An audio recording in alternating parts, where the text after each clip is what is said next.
Aftanes appeared before the girl. The main character could not believe that this was really the messenger of the god, who was an angel. She couldn't believe her eyes and thought she was just imagining things. He congratulated the girl because she had a chance to be reborn. The girl died after all her suffering. Boss yelled at her because she dared to argue, but she should have said thank you because she doesn't even have a higher education. The girl was supposed to let him know if she couldn't work anymore. In other words, he would immediately find a replacement for her. Today was no different from the typical everyday life of the main character. She did not sleep all night again. It was already 6 a.m. The girl had to get back to the office before the manager arrived. There was only one ray of light in her hopeless everyday life. The girl had to hurry. The main character was born with a golden spoon in her mouth, but living with such brothers and father is simply impossible. And she had to run away from this house as soon as possible. Her love was fantasy novels, but she didn't understand why the hell she would run away from a rich family with a handsome dad and equally handsome brothers. Batat said that her handsome father doted on her, and that's not to mention her handsome brothers. And today, she even received a diamond mine as a gift. And the sweet potato didn't understand why she wanted to run away. The girl really wanted to take the place of the main character of the manga. She would not run away, but simply live happily ever after. As it turned out, reading such short stories was and will forever remain the only outlet in the girl's life. The main character believed that her commentary on the novella was the best and was thinking about what else she could leave so that everyone would be shocked. The angel didn't understand whether the girl heard him and wanted her to at least pretend to be happy. The heroine couldn't believe that she had been hit by a truck, but it was the legendary isekai truck from the novels. After a collision with which a person is reborn in a fantasy world, he expected nothing less from her. She had indeed read a bunch of short stories, and it was no surprise that the choice fell on the main character. She must use her knowledge to fully enjoy the world created by their god. The messenger said to take the matter seriously because she must choose a novella. And God will create the world according to the example of this novella, where the girl will be reborn in the future. Aftanes studied a lot of data when creating this world, but he borrowed most of the details from romance fantasy novels. God creates the world based on novels he hasn't even read. She was furious. An angel from Afanes asked the girl how she liked this world. It was created specifically for a Luffin like her. Lu fans are people who read and love fantasy romance novels. The angel asked if the lady wanted to be reborn there, but the main character refused. She didn't want to end up in a world created by a madman who doesn't understand anything about these stories. The messenger started to get hysterical. He pointed out that the girl herself wanted to be reborn in the place of the heroine of the novel. Because she had left a comment earlier, the girl considers such behavior unacceptable for an angel. He does not inspire a drop of trust or respect. She asked why the chance for rebirth was given to her and not to someone else, because there are enough people on the planet. The angel replied that under all the stories that his god Aftanes had read were her comments. The girl's comments were not only always at the top, but also contained objective criticism of the main characters. That is why they decided to choose her, because she will quickly get used to the world created by Aftanes. The angel noted. The main character didn't understand whether this god was lacking attention because she didn't even need to live in his world, so she immediately gave 0 stars. But she was dead anyway, so she had nothing left to lose. The messenger's answers to the girl's questions did not calm her down at all, but she had nothing left to lose anyway. The angel asked about consent to reincarnation. The main character is very familiar with the world of short stories, because in a month she managed to read dozens of different chapters and titles. She didn't know what to do if she was reborn as a slave, or she can become a villain whose head will be cut off through the park and nothing good will come of it. It may even happen that she becomes part of the crowd, who will be used and then simply thrown into the trash. The girl still doubted because the angel's answer was not at all comforting. After all, the answer that she would soon get used to it was unacceptable for the girl. The messenger asked the girl if everything was okay, because she herself wanted to live in the world of a love fantasy novel. But the girl, as she wrote in that comment, wants to be born with a silver spoon in her mouth, namely into a rich family with a handsome dad and brothers. The angel considered the border too capricious, but the girl assured him that this was, in fact, the basis of romantic novels. And besides, the family should practically carry her in their arms. The angel said that in short stories there is definitely no such thing, and the heroines have to gradually win the love of those around them. But the main character did not agree with this, because if you remember the little lady, then everything is exactly like that. The angel said that her story begins after the death of her entire family, and if she wants the same, he can arrange it. The girl immediately refused and said that she had simply blurted out something stupid and that she would think about it right away. The messenger waited in anticipation for the girl's answer regarding reincarnation. She noted that all the main characters had some special abilities, and if not, they're terribly smart. The angel thought someone needed to roll up their lip, but in the end, he simply assured her that there was nothing to worry about. The angel said clearly and distinctly that if they give her a chance to be reborn, then they won't deprive her of her ability either. Reincarnated as a heroine with a handsome father and a brother who was also handsome, and also endowed with a special ability, was a good option. The main character began to think that perhaps the universe really decided to reward her for a life in which she worked like a horse. Although she was not a saint, she saw much and suffered even more. She agreed to reincarnation. The girl was glad that finally something good would happen to her in her life. And then the messenger said that the deal was made. Something strange started to happen. The girl had some unusual feeling and a black portal started to open from above. When she realized it was a deal, she immediately asked him to stop, because deals are only made with devils. Now the girl realized that this messenger was actually the devil. She screamed and said that she wanted to cancel the deal and return everything as it was before. But the messenger said that it was too late because the deal had already been made. The girl finally wanted to know what kind of superpower she had. But the messenger, opening his right eye with the same evil smile, replied that her skill would suit her perfectly. The girl promised the messenger that if this was the ability to trust telephone scammers, then she would get him anywhere in the universe. But the devil said that she need not worry, because in the end, she was still his property. Suddenly, everything gets dark. And then a luxurious, huge castle appears. A girl with tears in her eyes washes the floor in a huge hall. It was into her that the main character was reborn. She was very upset with the fucking little devil swindler. She became interested in where her handsome father and brother were. And the situation was not like the one where she was born with a golden spoon in her mouth. It doesn't even look like wood. She sat there upset and was already wondering if it was worth it to be reborn at all. She was greatly tormented by the thought of this rebirth, because she got, to put it mildly, not quite what she wanted. All that was left was the castle. Suddenly, some person on the second floor said that the girl took after her worthless mother and was idle again. The girl apologized and said she would improve.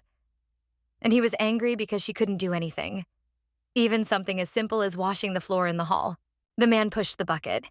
The girl apologized and said she would make amends by calling the guy uncle. He didn't understand how she dared to call him her uncle. She apologized and corrected herself, saying the name Marquis. The man said that she should know her place, that's why her daddy left her. The baby was all wet, and the Marquis added that it was not even known whether she was the Duke's real daughter. When the girl was reborn and saw a luxurious house, she thought that she was really reborn into a good family. And that meant that her period of survival was over and a period of new life had begun. She hoped that she would have a family that loved her, but was not in the previous life. And she will be able to hope for a happy ending, just like in a fairy tale. But she became a nobody. She felt very happy in her soul until she realized what reality was. A girl with yellow hair appeared near them and asked her father what he was doing there. She was looking out from the side and her father did not notice her right away. It was the main character's cousin named Claudia. If they were in a novel, she would be the main character, and the girl even here remained a nobody. Father asked Tia what she was doing here. The girl looked menacingly in his direction. She firmly told her father that he shouldn't torture the baby like that. The Marquis noted that his Tia, this is kindness itself, since it even worries about a dirty brat. The daughter hoped that her father remembered that her birthday was coming up. The Marquis said that was why he had ordered the girl to scrub everything here. Tia said that there is no need to hold the celebration in such a large room, because you can choose a smaller one. But the Marquis replied that the celebration should be done on a grand scale, because a birthday only comes once a year. This made the girl laugh a little. Tia leaned over to the heroine and wished her luck, and complained to her dad that her shoes were dirty because of this dirty water. The Marquis reassured his daughter by promising to buy her new ones. Tia was very happy and told her father that he was the best. The main character was left alone in a huge empty room. She was as empty as the room itself. Tears streamed down the little girl's cheeks. She stopped cleaning and went to her bedroom. She lay on the bed and thought about her life. The baby's legs were all cut up. Suddenly, Tia wakes her up and says that the girl will now only eat once a day because she did not clean the hall. Therefore, she will go without dinner for a week. The Marquis's daughter ordered her to stop crying. Tia added that they could not feed the girl for free, even though they were cousins. After all, it wouldn't be fair to the servants. Tia added that Dad always says the proverb, "He who doesn't work doesn't eat." The girl smiled broadly and told her cousin to work better next time, because her duties must be done properly. And in general, even for such trifles, the main character should be grateful.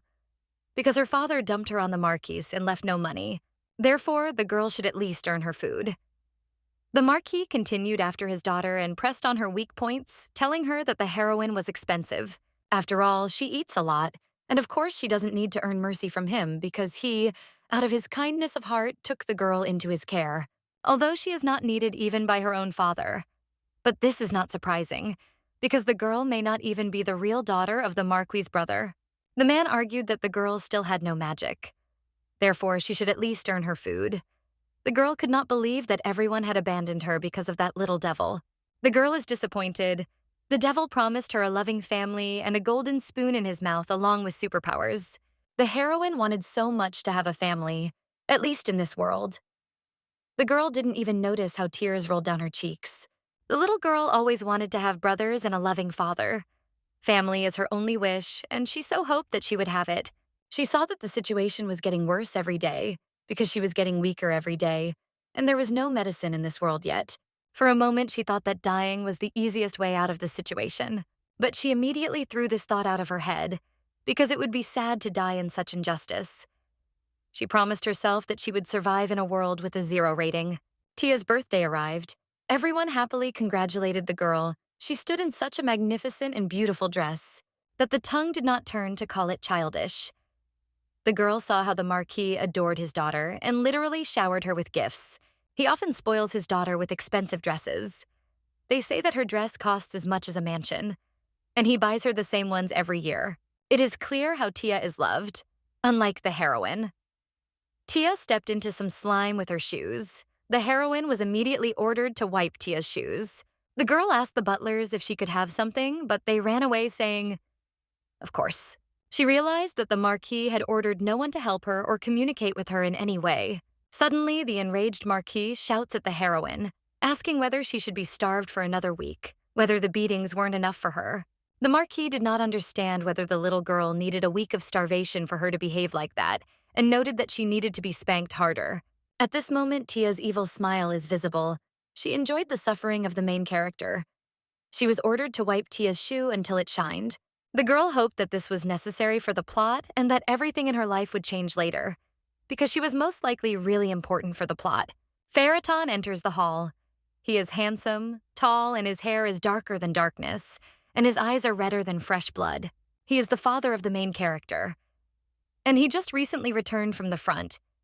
He said that as far as he remembers, his daughter does not have golden hair. Suddenly, the Marquis began to serve Phaeton, but the black-haired man said that he did not have so much time to waste it on a bunch of pathetic invertebrate creatures.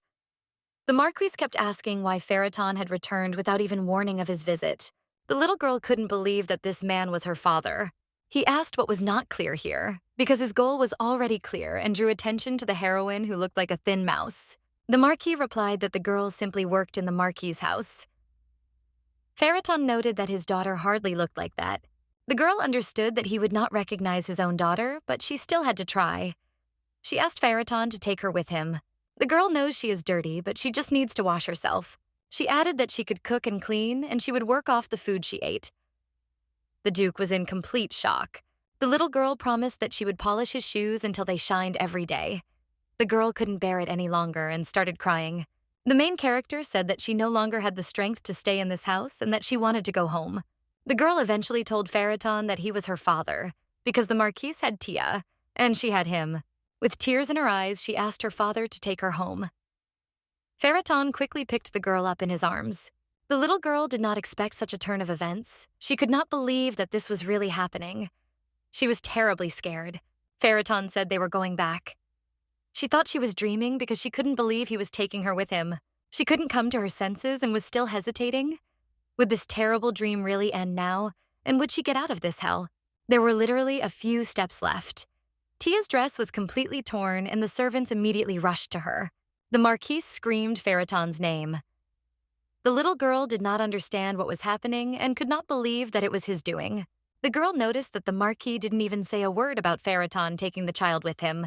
The Duke noted that they had become completely impudent in encroaching on something they had no right to. The girl did not understand why the Marquis was not even indignant, as if he was really guilty of something.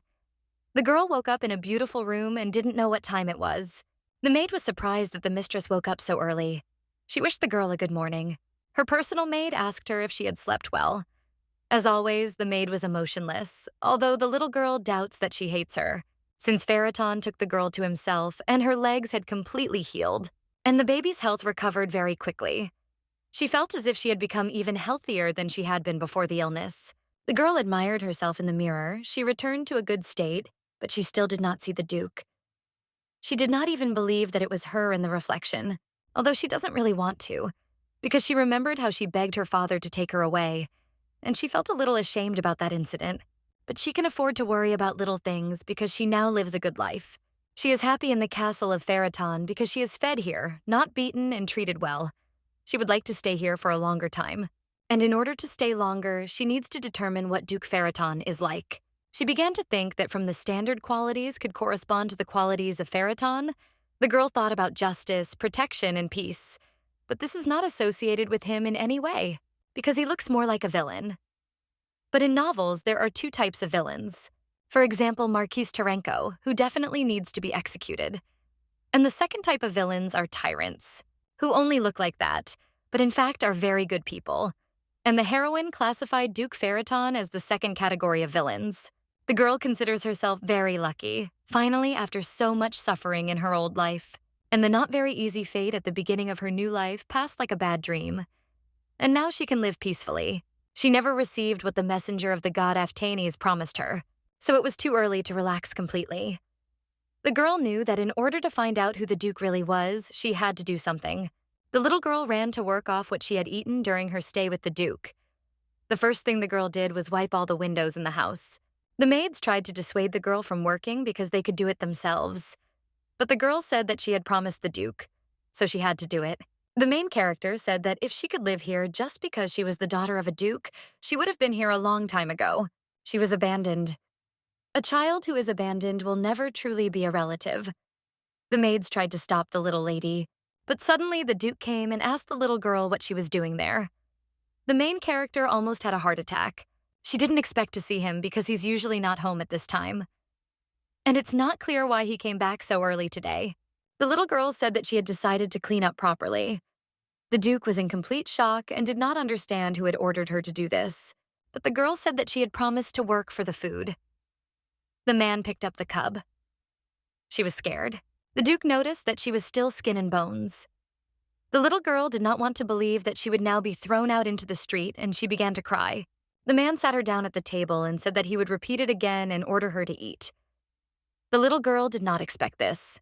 The table was filled with various dishes and products, ranging from chicken baked in orange sauce with radishes to red fish and salads. The girl ate, but she could only eat a little. Farraton asked her why she stopped. Was that really all she could eat? But she simply couldn't take any more. It felt like her stomach was about to explode, and she swallowed what was left in her mouth with great effort. The girl was afraid that if she didn't eat more, she would not only be kicked out, but executed right away. This was the limit, and the little girl didn't understand what to do about it. Suddenly, the maid came up, asking for forgiveness for interrupting. She reminded the Duke that the girl had a smaller stomach. That's why she eats less. And if she eats more than she can, she'll just have stomach problems. The Duke asked the maid her name. She replied that her name was Anna. Farraton said that from today on, Anna would be the girl's personal servant. The little girl was glad to learn the maid's name because they see each other every day, and she doesn't even know her name. The girl happily asked again whether she could really stay in the Duke's house, but he considered this question stupid. But having thought about it, she herself realized that throwing out her daughter immediately after he himself brought her would not be very nice, and he certainly has an aristocratic honor. She should have guessed earlier, but she was afraid in vain. She was already calm, because she would not have to worry about the house, because she would stay with her father.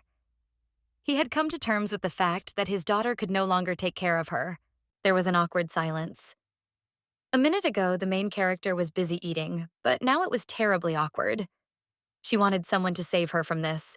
A servant came to the Duke and informed him that, due to his early arrival home, they wanted to see him at the Imperial Palace as well. She wanted someone to save her from this. A servant came to the Duke and said that because of his early arrival home, they wanted to see him in the Imperial Palace as well. The little girl was very happy because Uncle Adjutant was just in time. The Duke agreed and ordered the horses to be prepared. The girl realized that it turned out that he had not come in the evening because he had finished work early. The father told the little girl not to think of doing something stupid. She agreed, but she was angry because she had wiped the window until it shone. It was hard for the baby with him. But since she really is staying, there is no need to worry about survival anymore. They feed her on time, and there is even hot water. Anna came and talked to the girl. The maid hopes that she has calmed down and is now confident that she will not be kicked out of the house. The girl replied that she was no longer worried. The girl was sure that the reputation of the duchy depended on her father's choice to expel her or not. The maid said that the girl no longer needed to do the work of servants because she was still too young. Moreover, she is the only daughter of the Duke, so she has nothing to worry about, but quite the opposite. Now she needs to think only about the good. There won't be any more problems. The girl thought about the maid's words and wondered if she really looked so nervous. And also, the maid added, the girl doesn't need to keep everything to herself. She can talk about any of her problems, and the girls will help her. The girl was asked in surprise whether the maids were worried about her, and they replied that, of course, they were worried. The little girl thought that the maids didn't care and that they wouldn't like her talking to them, and they weren't talkative themselves. The maids replied that they would never have answered like that in their lives. And they asked the young lady if she really wanted to talk to them. The girl quietly answered that she wanted to. The maids praised the fact that the girl was completely different from other young ladies and a completely unusual child. One of the maids agreed with this and accidentally said that the girl was just like an ordinary child, although she wanted to say that the girl was a very unusual child. The maid, with tears in her eyes, began to sincerely apologize to the girl, explaining what she meant. Now the little girl knew the name of another maid, Nancy. But the girl said that all this is not something scary, and she even likes being ordinary. The maid thanked her and said that the girl was very good. For the first time, the girl felt that there could be so much goodness and light in the house. Although they feel a little awkward around each other, they still feel very happy inside. The girl doesn't know if it's okay to call everyone a family just because they all live under the same roof. The only thing that still worried the girl was her mother. But was she really the Duke's daughter? But if you believe what the maid Anna said, then she has nothing to worry about. The girl was sad because she had never seen her mother. She had only heard about her from others, and only bad things. But why the girl didn't have magic like the rest of the Ferriton family, it was unclear, because that imp promised her power. But he didn't keep his promise. And another argument that she might not be his daughter is that the Duke has dark hair and blood-red eyes, and a face that with its sharp shape resembles a sword just forged by a blacksmith. And she has pink hair, the color of which is more reminiscent of spring flowers, tourmaline eyes, and a cute face. The girl began to worry again because she was nothing like the Duke. The girl wondered what if she really was an illegitimate child, and the Marquis was right. The girl thought that if she really was an illegitimate child, then a simple exile would not be enough. Moreover, she sees the Duke as a tyrant with the black soul of a villain. At least that's what her Lufin radar tells her. But then she thought what would happen if the Duke became so attached to her that he loved her as his real daughter, or at least not throw her out of the house. The girl thought she knew what she could do in that case. She is, after all, a true fan of fantasy romance novels who has read thousands of titles. So she put on a nice dress and decided to go to her father's office. The fact that she knocked on the door was already an achievement. The main characters of the novels are always very brave. The girl began to remember her first memory with him after being a slave to her uncle, how he called her a skinny mouse. She knew he didn't like her, but then he came up to her. She was afraid to enter immediately and decided to count to 10, but his assistant opened the door and said that the Duke was already waiting for her. The little girl couldn't understand how he knew that she was coming to him. The Duke waited for her to go inside. The lady still hasn't recovered from the question of how he found out that she had arrived. After that, she ran to hug her father and say that she missed him. The girl was worried because she thought the other's reaction was strange. The Duke asked again if she was bored. The little girl confirmed it with a smile. He noticed that during their meal, she was on edge. The girl was worried because he noticed. But then she thought that it was unlikely that anyone would be able to eat calmly when they were being looked at in that way. The girl said that everything was fine and that she was just embarrassed. They haven't seen each other for a long time. and now she wants to be with her father more often. And the feeling of embarrassment will disappear. The girl herself determined that she was an illegitimate child, so the Duke needed to become more attached to her. And in that case, even when he finds out that she is not his real daughter, he will not kill her. The man took her by the clothes. While hugging her father, the girl felt something very soft under her palms. She thought it was pure silk, but still, it seemed strange to her that she could feel the warmth of his skin through his clothes. She reassured herself that she was hardly holding him. The girl touched his face. It was very soft, although he was already a father. His skin was well preserved like a baby's. Suddenly, a text about identity verification appeared in front of her face. She was recognized as the reader who made a deal with Aftanez, after which the check was completed. She had a new feature unlocked called Rush and Cash. The girl was scared and thought that she was having some kind of hallucinations due to fear. But she will never forget the name of Afanes because it was him that his guide spoke of. He also promised abilities and rebirth. The reader did not fully understand her power. It seemed to her that it sounded as if she would borrow money from loan sharks and disgrace the whole family. But soon she switched back to her father's face. The little girl was scared because she said everything about her father's cheeks out loud. The father sat his daughter on his lap and began poking his finger into the baby's cheeks, after which he squeezed the girl's soft cheeks. She thought it was her father's attempt to become more attached to her. And most likely, he found her cute. Because when a grown man squeezes a child's cheeks, the affection between them definitely increases. The little girl thought he thought she was cute. The father said she looked like an angry pufferfish. The girl was upset because he should have become attached to her. But still, it doesn't hurt to dream. After his words, the father ended the meeting and carried his daughter out the door in his arms and ordered her to be washed. She didn't understand why he ordered her to wash herself because she was clean. Out of fear, the little girl began to sniff herself. The girl did not know why her father constantly carried her in his arms, after which she remembered what she had told him about how she wanted to be closer to him. Although later I still shattered these dreams in my head, thinking that this was nonsense and that I shouldn't give myself such hope. The maid came up to the girl and asked if she was ready to take a bath. She agreed because it was a good time to think.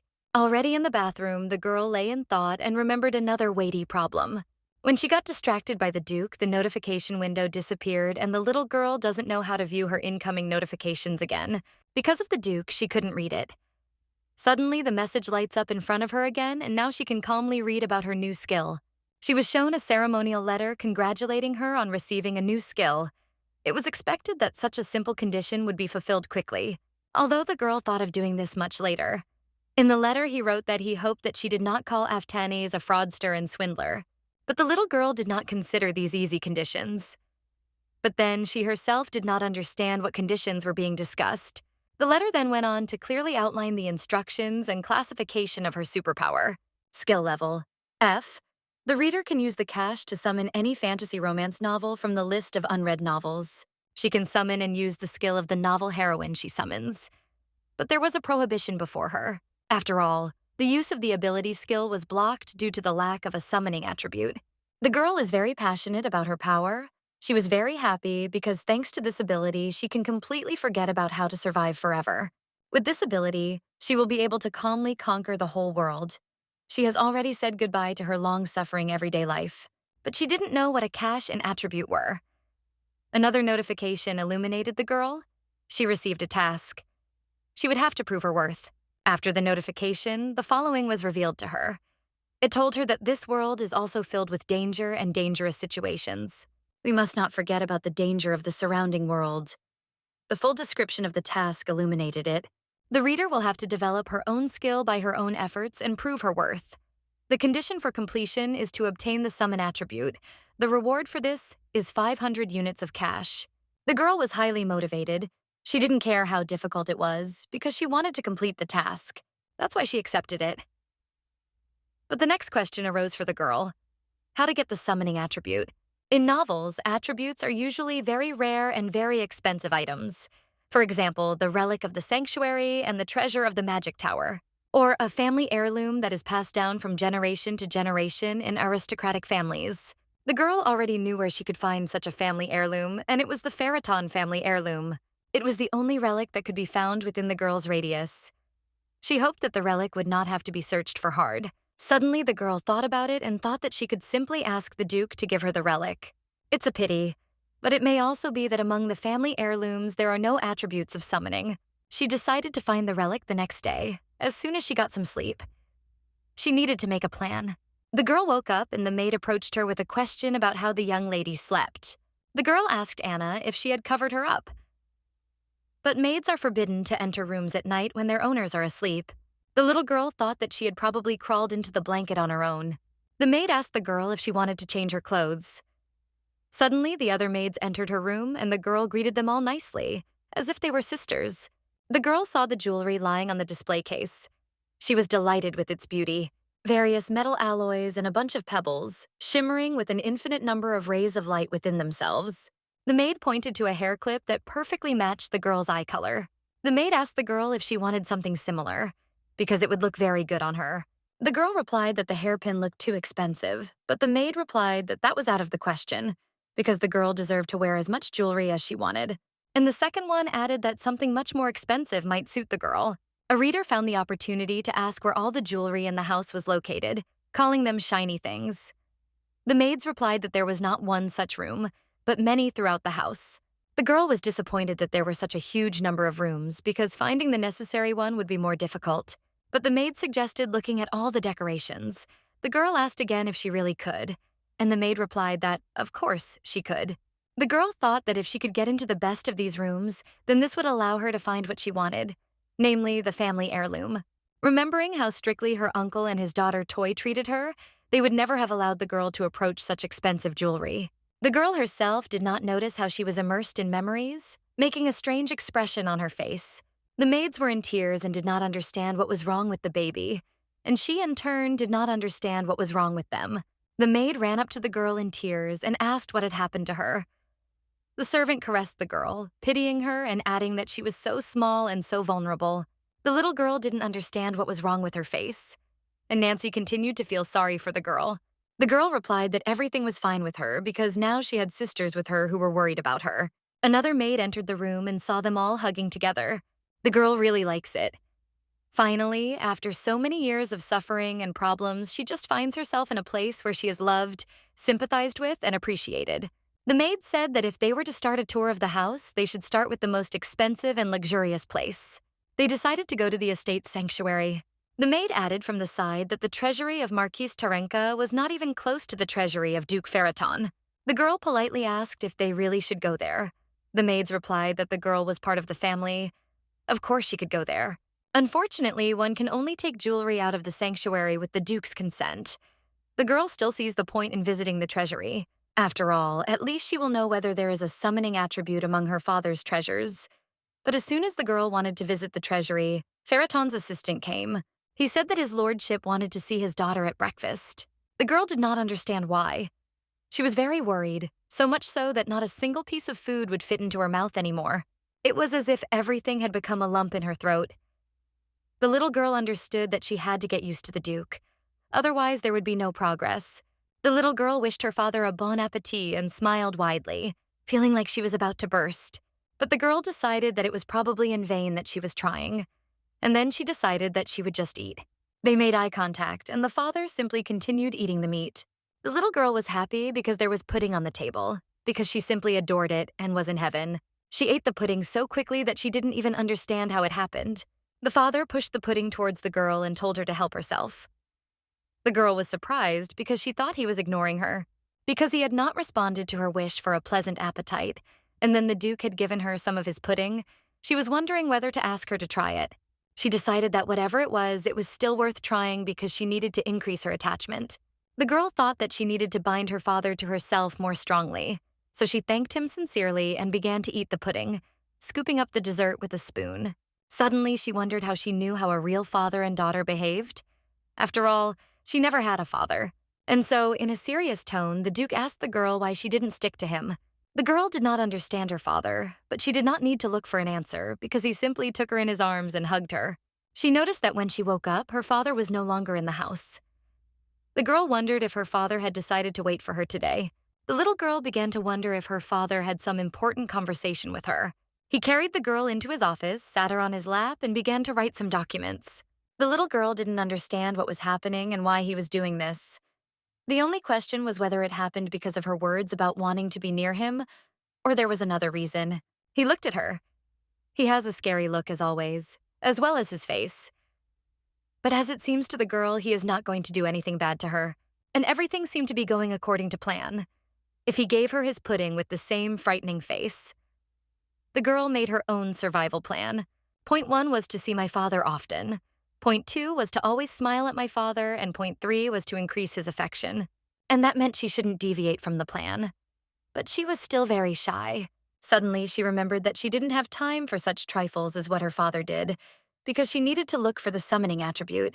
She started to fuss in her father's arms, so he asked what was wrong.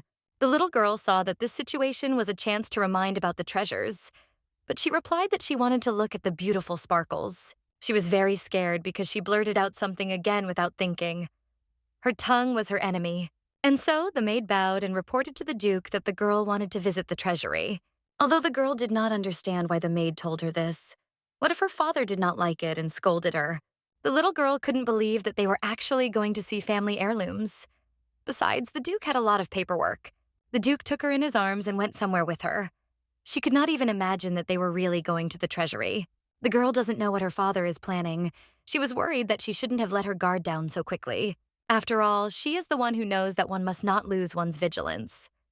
Having read more than one fantasy romance novel, she knows that one must not lose one's vigilance even in one's sleep, because this world is very dangerous. What if the Duke is truly a good man, even despite his status as a thief in this world? Suddenly, the girl hears the sound of the lock opening, and when her father entered the sanctuary, she was simply shocked. She saw the sanctuary for what it really was.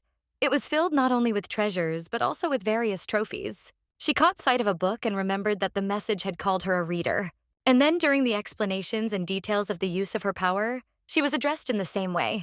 The girl decided to ask what kind of book it was. He calmly answered that it was a sealing book. The girl got scared and asked if the devil was sealed there. She didn't understand why her father pressed her closer to him. The assistant replied that everything was fine, because even though it was a sealing book, there was currently no one or nothing inside. The man assured the girl that she need not be afraid. She replied that she was not afraid at all, although her face said otherwise. She wondered if the Duke also thought she was scared. The girl asked why they kept the book there if there was nothing sealed in it. Her father replied that it was the treasure of the first Duke. The little girl was delighted because it was a very old book. She asked if she could touch the book, at least once. She looked into her father's eyes, making a face like a cat. But it didn't help her. The assistant replied that anyway, it was a very ancient book and fragile. The girl puffed out her cheeks, demonstratively expressing her disagreement. Here she saw the message. The task addressed the girl as a reader, but asked to show everything she is capable of. The main condition is to assure the Duke to give her the summoning attribute, and the reward is the opportunity to win a lottery with a prize fund of 5,000 units of cash. She wanted to refuse. The girl was scared by this task because she would not be able to persuade her father, and she could not risk so much either. But the message added blood-red text that said the following: refusal of the task means death. Failure of the task means death. The girl didn't know what to do because she couldn't take the book because she would die. But he can't not take the book either because he will die the same way. It's a hopeless situation. His eyes filled with tears a little. Another message appeared, informing her that by accepting the task, she had activated one of the functions, namely hints. She became curious about what these clues were, but her curiosity was short-lived. It didn't matter anyway, because she had to get this book. The hints would be displayed precisely during the task. The girl hoped that she would at least be able to choose these hints. The girl saw that there was a heart drawn on the Duke's cheek, and she was very surprised. The little girl thought that she should kiss her father on the cheek, but she knew that she couldn't trust that devil. The father noticed that the girl's face looked strange. She looked like a frog that had been crushed. It seemed to her that it even suited the Duke, but now was not the time for that. She almost decided to kiss her dad on the cheek. She was very shy and scared. The girl reassured herself that this was just a hint and she could do without it and the kiss. She simply had to persuade the Duke. She took hold of her father's shirt and began to pull it, saying the word papa at the same time. She promised that she would be very careful with the book, but could she touch it at least once? The girl said that she was sad that no one had read the book for several centuries. She added that she would not damage the book, but would only stroke the cover. The little girl asked if it was possible with a very cute face. The father did not react to this as she expected. His look became even sterner. And his hands, she thought he wanted to break her ribs because she kept begging for the book. More hearts appeared around. All the clues made the girl kiss her father on the cheek. The heroine did not understand what was happening. She realized that there was simply no other way out. The lady looked at her father's face. This is what a man who expects nothing looks like. The little girl stretched her hands towards her father for a long time, but he did not understand what was happening and what the girl needed. The girl kissed her father on the cheek, following the hint. The reader was captivated by the Duke's face, even stony and emotionless. It looks very handsome. The little girl smiled happily at the Duke. Everyone present was in complete shock because she kissed the gentleman. The girl heard some crunching sound. Suddenly, the glass shattered. The father destroyed the glass barrier to get the book. He took her in his hands. The girl couldn't believe it. And the assistant was in complete shock from the gentleman. The little girl really wanted to take the book in her hands, but her father did not give it to her and examined it himself. It looked safe. Even though this book is ancient and no one has sealed it, you still have to be careful. The girl realized that the Duke did not take out the book not because of its importance, but because of his concern for the girl. He did not want her to come to any harm. The assistant excitedly told the Duke that this book was very expensive for the first Duke. The assistant added that if the girl were to tear or damage the book, the Duke quickly interrupted the assistant's chatter by asking whose book it was, and looked at him with a very angry look. The girl was very happy. She told her father that he was the best. This surprised the ruler very much. She reached for the book, and the faster she wanted to take it, the hearts started flying around again. The little girl thought about what a bastard the demon was, and what she would do with him as soon as she caught him. The girl kissed her father again. The Duke's face no longer resembled stone so much. The girl is surprised that he likes kissing his own daughter on the cheek so much. This is a sign of a loving father. The girl couldn't understand whether her father had become angrier or kinder. The girl touched the book and saw a notification. It said that she had received the summoning attribute and had completed the task of proving her worth. She also completed the best expression of respect task. She received rewards of 500 cash units and a chance to win 5,000 cash units in a lottery. She almost died from the stress, but she likes the lottery for 5,000 cash because she loves money. The girl added that the chief assistant of Duke Ferraton Erkel Viscount admires her. The girl received many more messages that Heine, the Duke's chief butler, and the servant of Duke Ferraton's house admired her. Her influence in the family increased. She received a reward of 500 units of cash. The girl realized that if she gets a positive reaction from people around her, she gets cash. But the girl does not understand why they admire her so much. In the end, her greatest merit was illuminated to her. Namely, she achieved the highest level of satisfaction of Duke Ferraton. The Duke asked the little girl if she had seen enough of the book. She received a new notification, but she decided to check later. The Duke came in with her in his arms, and the girl found it very pleasant and close. She was very eager to return to the room and find out what was going on with the lottery and the extra reward. And the girl really wants to leaf through the book to find out her power. Her opinions are interrupted by people in the Duke's office. They say investors are flocking to Marquis Terenka's gem mining business like flies to honey. It is said that the Duke also invested money in Terenka's business, but these are just unfounded rumors. They added that if the Duke had not ordered Terenka to be watched, they would not have known about such rumors. People learned about the rumors from Marquis Schrodel when he was drunk. Although the next day, when he was well sobered up, he began to object to everything. But they became a little suspicious. Despite the fact that the mining of Marquis Terenka's mana stones is very unstable in terms of its results, the number of investors has not decreased. The men handed the Duke a letter with a list of all those who had invested in the Marquis' business. And these were Duke Delvatren, Duke Iskamil, Marquis Schrodel, all of them very influential people. Duke Ferraton said that the list only included the rich, but he found that strange because if the stones didn't contain mana, then all the investments would be a waste of money. For some reason, investors are sure that there is a lot of lies in the stones. The only way to impose such an opinion on them is to lie. That Duke Ferraton also invested in Terenk's business. The men added that Marquis Schrodel would not lie while drunk. Duke Ferraton got angry. He wanted to know who told him this nonsense, but the men don't know. Because Marquis Schrodel only spoke a bunch of unintelligible words, and they were unable to find out the informant's name. It should be taken into account that Marquis Schrodel loves a lavish reception, and Duke Delvatren and Duke Iskamiel lead a relatively secluded life. These three persons have not crossed paths in any way. Duke Ferraton stood in thought. There were only two options, or the two of them invested without knowing about the rumors. The lady was glad that they thought of the same thing, or Marquis Terenka spoke to them personally. The girl suddenly added. Suddenly, after the girl's words, everyone fell silent. The girl didn't even think that she said it out loud. She was in a hopeless situation, but she felt awkward. The girl was thinking about what to say next. All attention was focused on her. The girl said that her uncle had said so. She was asked again if she meant Marquis Terenk. The little girl replied that yes, and that it was Marquis Terenka who told some man in an expensive suit that her father had invested in his business. Her words didn't sound very truthful, but the girl added that Marquis Terenka was showing some kind of trick. It was a very beautiful card. It was black and shiny.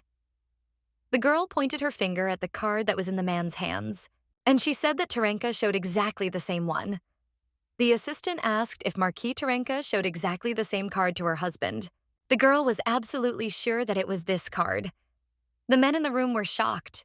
Did Marquis Terenka really do such a thing? He must be crazy if he does such a thing. Was it really her that he used as evidence? There were many questions and answers needed to be found.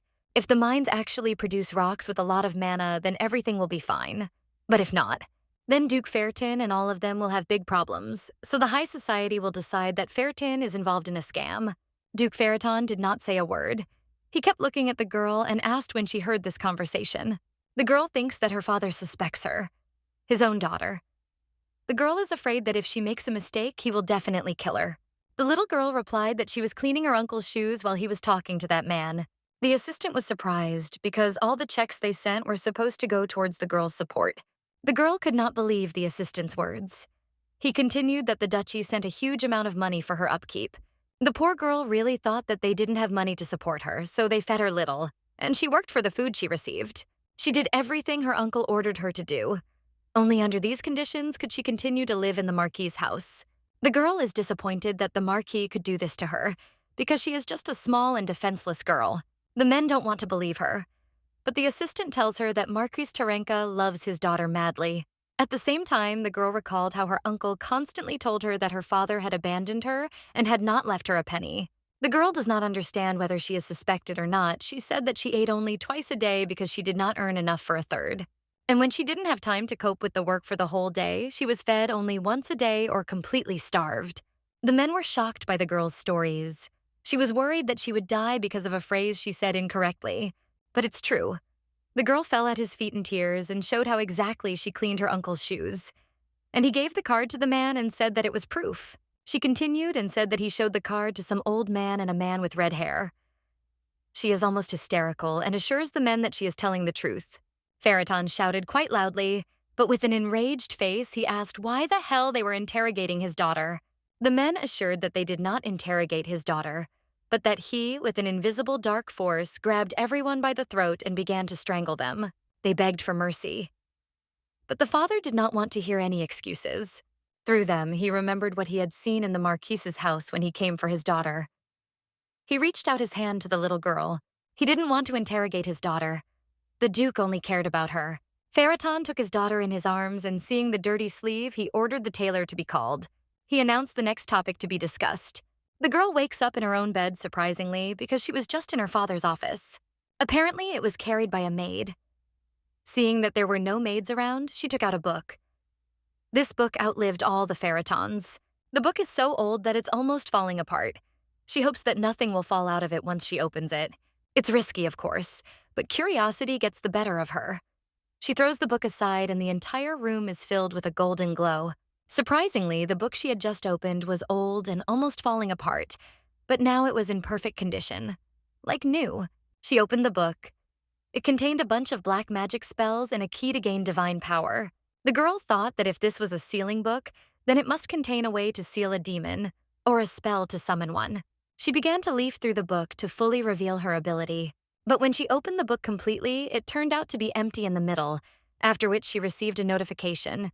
It said that the seal on the summoning attribute had been removed, and now the restrictions on using the ability had also been removed. The girl can finally use her ability. She is very happy. But then a new task called the Path of a Worthy Reader was revealed to her. Its conditions are to use cash units to summon a novella and draw power from it. The reward for this task is 1,000 cash units. The girl was surprised why the program was asking her to do what she herself wanted. but how could she summon the novella? She has no idea how to do it. She started trying different variations, starting with just waving her hand and shouting the appearance. Then, remembering the experience of all the novels she had read, she checked to see if there was anyone nearby and stretched out her hand. Besides this, I pray to the heavens that they will allow me to endure the stupidity of the main character and not strangle her through the screen. She received a notification that said that in order to use the power, she simply had to say the name of the novel she was reading. The girl felt ashamed. At the moment, her power is bronze level, and she can call upon the powers from the romance fantasy novels she has read. She titled the novel, I Was Born into a Rich Family, but I Still Want to Escape. Thanks to the abilities of this novel, one can forget about the fear of exile or death. But suddenly, she did not have enough cash to call this novel The Girl is Angry, because in this life she does not have enough money. She received a notification that she had 1,000 cash on her balance in a lottery for 5,000 cash. She ordered to use the lottery ticket. The girl is disappointed because this lottery is a regular scam. She decided to be optimistic and hope for the best. She received a greeting about winning 100 units of cash. Just like in her previous life, she won a maximum of 101, while others won 1,000 or even 5,000. The girl lay upset. It was unlikely that 1,100 cash would be enough for her to call the novel. The notification said that there were 1,100 units of cash on the balance. The little girl didn't understand why she was pressing on a sore spot if she already knew it herself. She remembered another message that she hadn't had time to read. The girl did not receive a reward for Duke Farraton's satisfaction level reaching the highest value. After the counting, she was given a reward. It was the opportunity to rent a novella for 3 days. The girl was very happy with such a reward.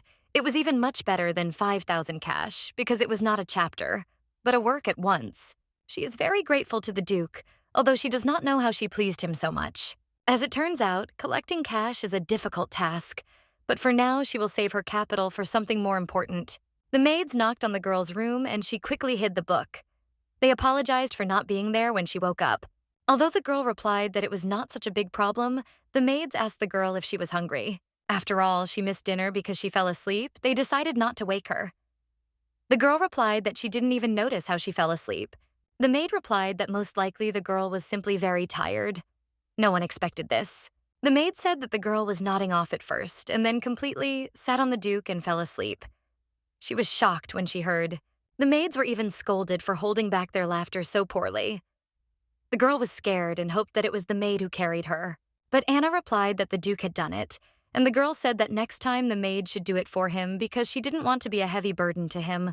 But the maid said that her father truly appreciated her because he did more than just carry her to bed. He also called a tailor to make clothes for her, although he himself is so lazy to do it that the butler always has to find some way to approach the Duke. The maid added that Duke Farraton was truly worried about her. The girl realized that she had made the maid worry about herself again. The girl replied with a sincere smile that she was fine. The maid continued, saying that the Duke simply did not know how to express his own feelings. The maid shared that she used to think that her owner was ideal in everything, and there was nothing to find fault with about him. But he did not need his loved ones and did not understand those who tried for the people dear to them. The maid had since begun to doubt the Duke's perfection, but after she saw the Duke's attitude towards his daughter, she understood everything. He just doesn't know how to express his feelings. The girl asked if he really had feelings for her. The maid answered that he did, and recently they have learned about aspects of the Duke's existence that they had never suspected. However, the members of the Farraton family are different from ordinary people. The girl became curious about the difference between them and ordinary people. Another maid corrected her colleague by saying that she simply meant that the Farraton family members were special. The girl heard enough to understand that her family was not ordinary, and she said she was very hungry. The maid asked if she should set the table right away. The girl wanted to know more about her father and her family. The Marquis did not understand why Duke Delvatren wanted to withdraw the investment. The Duke replied that it had just become known that Marquis Schrodel wanted to withdraw from the list of investors. Another investor also said he wanted to end the partnership. Marquis Terenka was upset and worried. Star was the last of the investors, and the Galleon Bank refused the loan request. Marquis Terenko has had his title for 5 years now, but is about to fall to the bottom with just one movement of Duke Farraton's hand. Did investors really find out that Farraton did not invest in Terenko's business? But he could not figure it out, because the maintenance check assured them that Terenko was right. He could not understand how the investors got this information. Taranka wanted to use his family's resources, but if the truth reached his father, he ordered his servant to do everything so that his father would not find out anything and called Tia to him. The man called her to send her to the house of Duke Ferriton because she missed her. The girl was surprised because she had never been interested in her. The Marquis continued that, after all, she was her family and they grew up together, like sisters. She replied that if it came to that, then let the mouse go to them, and not she to her. The Marquis replied that he knew that the girl needed to visit Tia, but it is unlikely that Ferriton will fulfill her request. The girl informed that indeed, apparently, the Duke's daughter is hated by everyone in the house. After all, she was the only one who treated her well. There was nothing to be done. Tia would have to go. The Marquis was very pleased with his daughter. He ordered his daughter to find out how the Duke's daughter was living and how Ferriton was doing. She was self-confident. She believed that the girl would be happy to see her. And she added that this mouse would surely be in seventh heaven when she saw Tia. At that very moment during the meal, the Duke's daughter's ear began to itch, and she did not understand the reason. The next day, the girl sat down to draw. She was in a good mood, so she sang along to a cheerful melody. The maid said that the girl drew beautifully and called what she drew a pineapple. The girl turned around and said that it was not a pineapple, but she and she were holding hands. The maid held back her laughter, after which she began to praise the drawing, although she said that it looked like a pineapple. Surprisingly, the girl's plan worked. She was thinking about how to appease a few more maids in this way.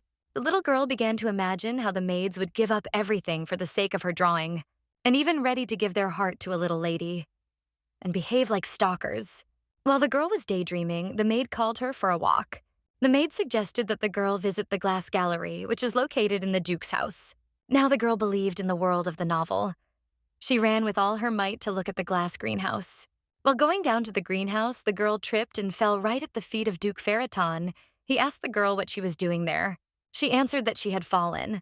The Duke asked a strange question about why she had fallen, but for her the answer was absolutely logical. Because she had fallen. At that moment, the maid ran up and said that children her age very often stumble and fall. But Duke Ferriton thought that the girl was weak, and that was why she was falling. She asked her father to take her in his arms. Dad silently lifted her in his arms. He saw small scratches on the girl's knees, got a little angry, and went the other way. The maid followed him, but the girl still wanted to go visit the glass greenhouse. The Duke sat the baby on his knee and was surprised why her knee was so red. He decided to treat the wounds with a special ointment so that in a few days there would be no trace left of them. The Duke knew she was weak, but to have Duke Ferriton say so much. The girl began to worry that her father would abandon her again because of her weakness. Is she really an illegitimate child? Especially since there is not a drop of magic in her. Ferriton decided to treat the girl's wound himself. The maids were surprised by this because they did not think that he could handle it himself. The girl twisted her face in fear. She thought that the wound would now sting badly from the ointment. The maid intervened and said that she didn't want to bother her, but a dressmaker from the clothing store had arrived. The maid added that the Duke would soon have a meeting, and it would be better to leave her to the maids. The Duke did not answer and went to meet the seamstress personally, ignoring the meeting. Surprisingly, the men followed him. The tailor is glad to finally see the girl. They have been creating beautiful dresses worth an entire castle for several years. It's a pity because children's clothes only last for one season. All that money is wasted. The seamstress started from the very bottom, and now she sews clothes for His Majesty the Emperor. Her name is Felia. She looked like a stylist, an interesting short haircut, an extravagant beautiful suit that emphasized her curves. The woman is genuinely glad to see the lady who has been so carefully hidden from her all this time. The maids were incredibly interested to see the result. They believed that the girl would be an exact copy of the Duke and his sons. Strands so black as if the darkness had swallowed up the light, blood-red eyes, and a beast-like gaze emitting an extremely powerful aura. The designer created a dress for a beautiful and fragile girl, imagining her as very gentle. Her colleague bet on the fact that the girl has an unreal charisma even at a young age. But the designer responded that one should not expect a member of the Ferriton family to be cute and charming. Even if she saw a small copy of the Duke, she must not show disappointment. The Duke entered the room and the women greeted his lordship. The craftswoman hoped that the girl would be very sweet and charming and not an obvious copy of her father. The seamstress was very surprised when she saw the girl. The girl she saw was so sweet and beautiful that Yutra couldn't even control herself and began to praise the girl. But Duke Ferriton did not need praise for his child. He briefly and sharply ordered that the girl's measurements be taken. Holding her in her arms at the same time, the craftswoman asked to lower the child from her arms to take more accurate measurements. But on the other hand, she decided not to expose herself to further danger, and she began to take the girl's measurements right in the Duke's arms, saying that it was even more convenient that way. Yutra noticed that the girl sat very politely in his arms even when she was taking measurements. Apparently, she loves him very much. The woman told the Duke and added that he was lucky to have such a beautiful daughter. He replied that the girl was simply always with him, but that it caused him a little trouble. The girl didn't like her father's words about her doing extra work for him, but the craftswoman added that the Duke must be very protective of her if he decided to come and take measurements in person. Duke Ferriton was at a loss for words, for he said that the girl simply fell over a great deal, like a newborn fawn, and he has to carry her in his arms. The butler added that the little miss simply adores her father. The men began to tell how sweetly she fell asleep right on the Duke's lap. The Duke remembered that when he came back from the war, his daughter fell into hysterics, saying that some evil man had come. The girl saw pain on her father's face, but at this time, everyone around could not cope with how cute His Majesty's daughter looked and how sweetly she hugged him. Yutra added that she probably felt so comfortable in her father's arms. And the man who came to the meeting shared that he was terribly envious of the Duke because he was lucky to have such a wonderful daughter. Although all this chatter made him nervous, the butler asked the girl if she loved her father. The little girl answered that she loved him. But the answer did not satisfy those present, and they asked how much she loved her father. They wanted the girl to say that her father was the best. The girl got tired of it all and showed how much she loved her father. Touching her finger to her finger, she said, "This is how much she loves her dad." Everyone around asked the girl. She said that she loves her father. That's how much. And once again, she showed the gesture with her fingers and added a little bit. Everyone present in the room forced the girl to tell how much she loved her father. They have already mentally begun to write a will, dig their own graves, and plan suicide. But the girl added that if you take away just a little bit of her love, there will still be so much love left. The little girl spread her arms out to both sides to show how much she loves her father. The little girl added that if you take away a grain of sand from the universe, what remains will be how much she loves her father. Everyone gathered was struck by the girl's improvisation, but the Duke said he had not heard. The girl repeated that if you take away a drop from the universe, all that remains is the girl's love for her father. Everyone was delighted with Ferriton's daughter. They asked to share the secret, but the Duke didn't like this whole kindergarten thing very much. He asked the girl why she decided to take anything away at all, but at that moment she hadn't come up with an idea yet. But she quickly got out of it by saying that she wanted to love her father even more by spending time together. The girl added that if her father is always there, her love for him will become even stronger.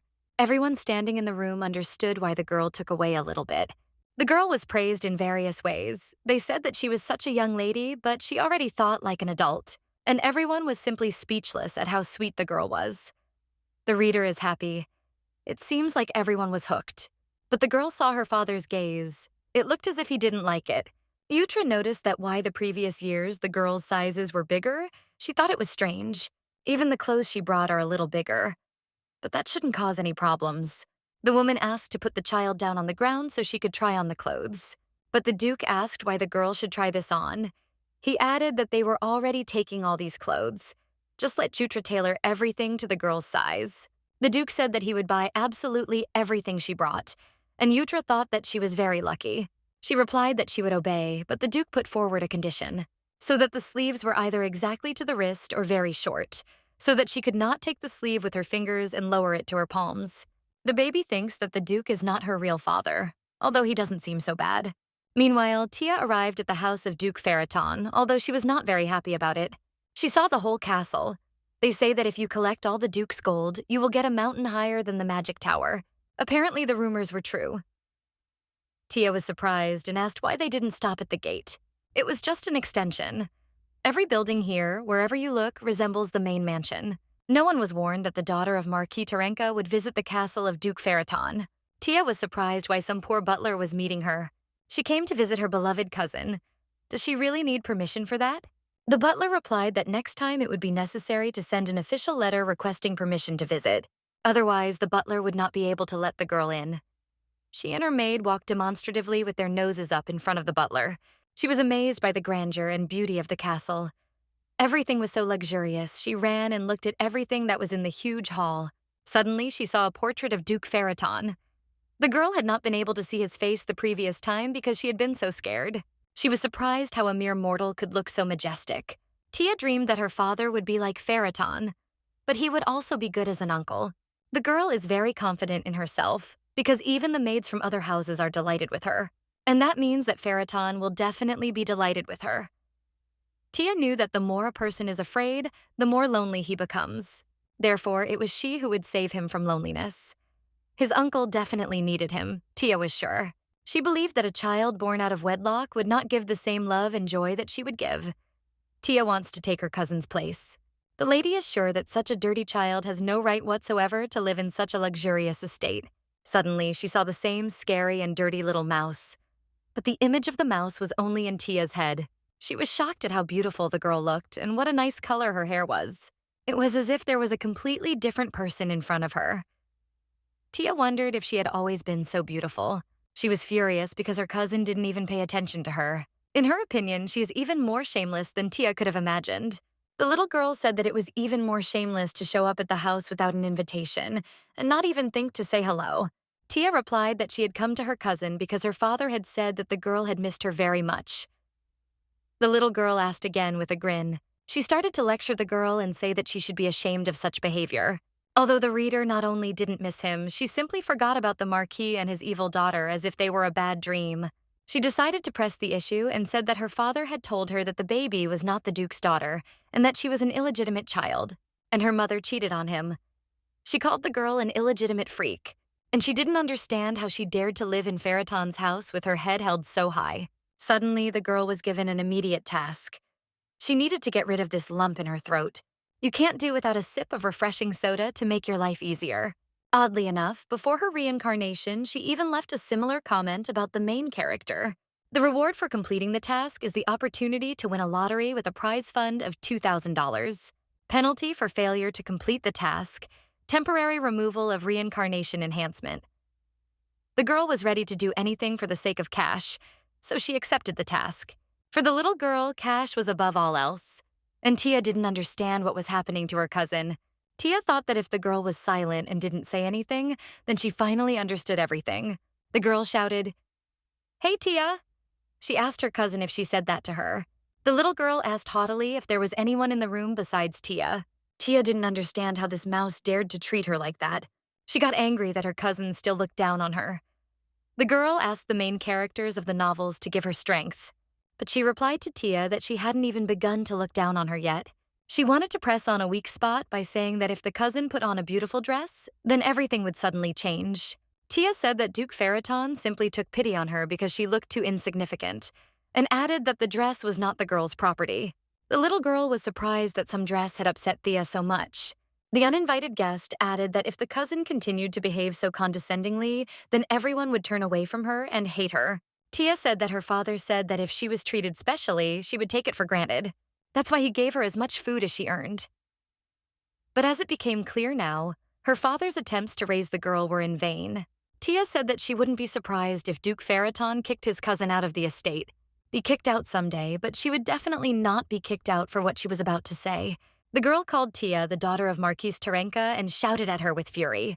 She asked her how she dared to call her the daughter of Duke Farraton. Arrogant. Tia didn't know what to answer and said that the reader should treat her with respect, and was surprised that she had not been taught manners. The little girl considered herself simply irresistible, and the only thing cooler than her was an egg. She, as always, used her only argument that the girl's mother had cheated on Duke Farraton and given birth to an illegitimate child. The girl asked if she was responsible for her words. Tia calmly replied that she was. Then the reader asked if the girl was putting the honor of the Terenka family on the line. She again agreed. The lady said that she would now ask her father. The girl began to leave, but Tia asked her to stop. The reader stood her ground and wanted to ask the maid about her pedigree, because the Marquis' daughter was interested in it. She ran into the arms of her maid and with tears in her eyes told her that the girl had called her arrogant and that Thea should bow before her. Tia showed herself as a victim, as if she came here for her cousin, and she treated her so badly. Tia's maid began to lecture the girl that she had no right to behave like that. But here everything is different. The girl is completely safe. The girl's maid, Anna, said that she sees how Tia and her maid have completely lost their fear. Faraton's daughter in such a tone. Tia's maid replied that she had simply asked her cousin a question about her actions, since it was necessary to immediately point out where the girl was wrong. Anna stood her ground and asked where exactly the girl had been wrong. After all, it was the Marquis's daughter who had behaved badly towards young Miss Faraton. But the maid stood her ground, adding that Tia had not intended to offend the girl and had even brought a gift. And the gift was one of Tia's dresses. She added that she saw her cousin looking at them, and that's why she decided to give it to her. Tia walked closer to Miss Faraton and looked into her eyes with an evil smile, asking if she wanted him. The Marquise grabbed the girl by the hand and suggested that they make peace, and added that she asked forgiveness for all the rude words. She wanted to add something else, but Duke Faraton himself interrupted her. The man said that Tia talks too much, like the thief of his daughter's dresses. Everyone wonders why the Duke is home so quickly. An hour ago, he was sitting in the interview room with a very angry face. There was talk in the room that a common solution needed to be found and that the issue of awarding prizes to different military divisions needed to be re-examined piecemeal. And later, we need to gather for a second discussion. They looked at the time. It was already late. The man did not know whether he would have time to buy his daughter an eclair, but he was assured that there was nothing to worry about because he could always ask the servant to do it. But the man refused because the eclair bought by the servant could not compare with the one he himself brought. The man said that every time he comes to his daughter with an eclair, she will greet him joyfully and kiss him on the cheek. Unfortunately, perhaps all the eclairs from this pastry shop have already been sold out because they fly away in no time. Therefore, it is unlikely that he will have time to buy anything. And this means that he will not get a kiss from his daughter either. The Duke's face became furious, and everyone around him became worried and decided to continue the meeting. But suddenly, the Duke asked where exactly the pastry shop with these eclairs was. Everyone who was at the meeting was seriously worried.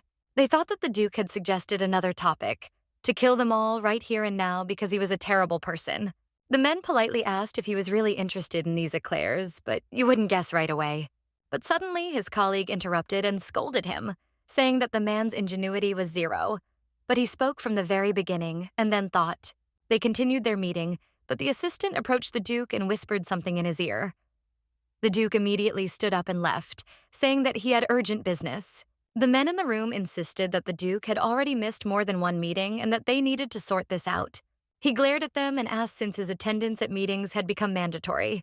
The previous time, he ran out of the meeting after learning that his daughter was cleaning the windows, after which the Duke stopped going to them altogether, and all because the girl wanted to always be near him. Today, the Duke rushed home when his assistant reported that the daughter of the Marquis of Terenka had arrived at their castle. But he was far more furious about the bad treatment of his daughter than about the fact that his name was being exploited in the Marquis's scam. It's surprising because Duke Faraton is a special person. He doesn't need emotional connections and attachments with people, and his sons are the same as he is in this regard. All except his daughter. The assistant said that she was pleasant to look at and quickly corrected himself by adding that it was pleasant to see how much the Duke protected her. The Duke replied that it went without saying that he was obliged to protect her until she grew up. Although for Miss Duke, he is just an ordinary loving father, no different from others. The assistant asked if he thought his daughter was sweet and beautiful. The Duke ordered him not to talk nonsense to the assistant, who immediately apologized. Although the Duke understood what was hidden behind the question, the assistant did not understand what the Duke was talking about. Faraton continued that his daughter cried a lot. She falls and cries again, probably because she has no magical powers. And that's not all that's surprising to the Duke. He finds it strange that she says she misses him even when she kisses him on the cheek, and also falls asleep right on his lap, although the Duke finds his behavior much stranger. When he looks at her, his body reacts very strangely. His theory is confirmed every time. When he is near her, he feels completely different, and when he is by himself, he feels as usual. Presumably, this is the mischief of Marquis de Renka. The assistant asked to describe everything in more detail, because it was akin to a curse using the blood of a relative. The Duke said that the heart was fluttering and buzzing, as if instead of a heart, there was a hive filled with bees that were constantly buzzing. The assistant realized that it was not a curse at all. He asked if his heart was starting to beat violently, as if it were abnormal and was constantly contracting. The Duke replied that these were precisely the symptoms, and he also constantly wanted to feed her something. When he is alone, he does everything for the Empire, and his hands begin to work while his head has not yet had time to think. And when he sees his daughter, all he wants is to bite off her cute, chubby cheeks. The Duke said it was a serious illness, but the assistant thought that it was not an illness at all, but simply a crazy love for his daughter. Progress is visible. The assistant hopes that one day the Duke will learn the real name of this disease. The Duke ordered to go to the pastry shop, but the assistant said that they were probably all sold out. The Duke did not answer. He just looked at him. The assistant remembered who was really in front of him, so he decided not to risk it anymore. You apologized to him. The butler asked whether he should buy the girl some eclairs. The Duke agreed, but then decided to go there himself and buy them personally. The assistant asked if Farraton would definitely buy the eclairs. He replied that the assistant should simply say the name of the bakery and where it was located. The Duke left and ordered his assistant to find a store with toys for children her age. Farraton already knew why Marquis Terenka sent his daughter to him. She ran to the Duke with her arms and the dress in her hands, but the Duke answered what kind of rag she had in her hands and walked around her, after which he took his daughter in his arms. But she is not his own, thought Tia. She began to wriggle out of the situation. She thought that she could frame the girl as if her daughter had told her terrible things, after which the Duke began to treat her badly. Tia said that she forgave the Duke because he simply became a victim of his own daughter's lies. The Duke's daughter asked what exactly the lie was, but Tia stood her ground and said that she would apologize for her cousin herself. Tia thought that everything worked. Because the Duke's face changed, she added that the daughter apparently lied to her father that Tia stole the dresses from her. The Marquise did not stop, so she said that she understood her cousin. Apparently, she was lying to look better in the eyes of her father. The daughter of Marquis Terenka is so confident in herself that she doesn't even have a clue what it's like to be ignored, to be refused and told that no one needs her. And that's why even now the girl cannot stand up for herself. The Duke was very angry and did not understand how Tia dared to say such things about his daughter. Tia said she had no need to steal his daughter's dress. She even brought her one of her own dresses to give her. The Duke asked what dress he had seen her wearing the last time. She did not understand what he was talking about. Farraton continued that on the day he picked up his daughter, she was wearing the dress he had sent for his daughter. And only now the girl realized that her father did not treat her badly. He was talking about how she was dressed and what condition she was in. Tia said that it was all nonsense because her father bought her that dress. She said that her father buys her dresses like that every year for her birthday. The Duke asked the girl again if it was exactly every year. He was so angry with the girl that he could hardly restrain himself. Tia said that it was her dress, considering the Duke's daughter a fool. She couldn't stand it and said that his daughter was feeble-minded, and that's what her father and maid told her. The Duke asked her father what he said about him. She replied that he was a cold-blooded killer with darkness running through his veins. He didn't know what sadness was, and if he cried, someone else's blood would be shed. Tia wants the Duke's daughter to always be in the shadows, to be constantly pointed at, and to be mocked by everyone and their dog. This is how she sees his daughter's life. Tia added that the Duke's child is just a brat who stole her place. The Duke replied that Tia had not even dried her lips yet, and she already wanted to die at his hands. He said that she could not expect a pardon. She knelt down. She did not understand what was happening and asked for help. Tia imagined herself, instead of the baby, sitting in the Duke's arms, and she kneeling in front of them. The girl's self-confident face instantly filled with horror. The Duke released her, ordering her to disappear. He sat with his daughter on his lap. She drank tea and could not understand what had happened between them. As soon as Claudia called the girl brainless, the room immediately became completely black. But compared to the last time, she felt safe. As if the night had come and she could close her eyes and rest. And when she opened her eyes, she saw that everything was back as it was. The Duke called his subordinates and told them that today an insect had entered his house, which had not only encroached on something to which it had no right. He asked how to punish those responsible for the fact that this insect got into his house. The servants all said in one voice that they deserved to die, and that they were the only ones to blame. Because of them, the young lady could have suffered. The Duke did not want to get his hands dirty and ordered the servants to kill themselves, but his daughter had a different opinion. She didn't want people to suffer because of her such nonsense. So she shouted that no, it wasn't allowed. The Duke said that they had failed in their job, and so they must answer for it. The little girl said that Claudia had just come to visit her. And then they had a little argument. The girl said that children often quarrel over trifles, so Daddy doesn't need to punish the guard for this. The gentleman asked Erkel his opinion on this matter. The man added that the miss, as always, was absolutely right, and as far as he knew, children really did fight quite often. The little girl's throat was dry. The tea was simply divine. The father looked at his daughter and said that she had a mustache. The reader was very surprised and did not understand what he was talking about. The father wiped her face. The main character couldn't believe that he had switched on the mode of a caring father who wipes the smeared face of his child. The butler couldn't believe that his master could behave like this. It was simply unthinkable. He had never done anything like this before. But then the little girl decided that she was just daydreaming. And at the same time, she remembered that they were having a serious conversation here. The fate of a dozen people was being decided. The little girl did not understand what was going on. Their looks were very strange. The little girl received a notification that the servants of Duke Farraton were deeply grateful for her kindness. The daughter was very interested in how these guys survived here all this time. The influence in the Farraton family increased. For all this, the girl received 5,000 units of cash.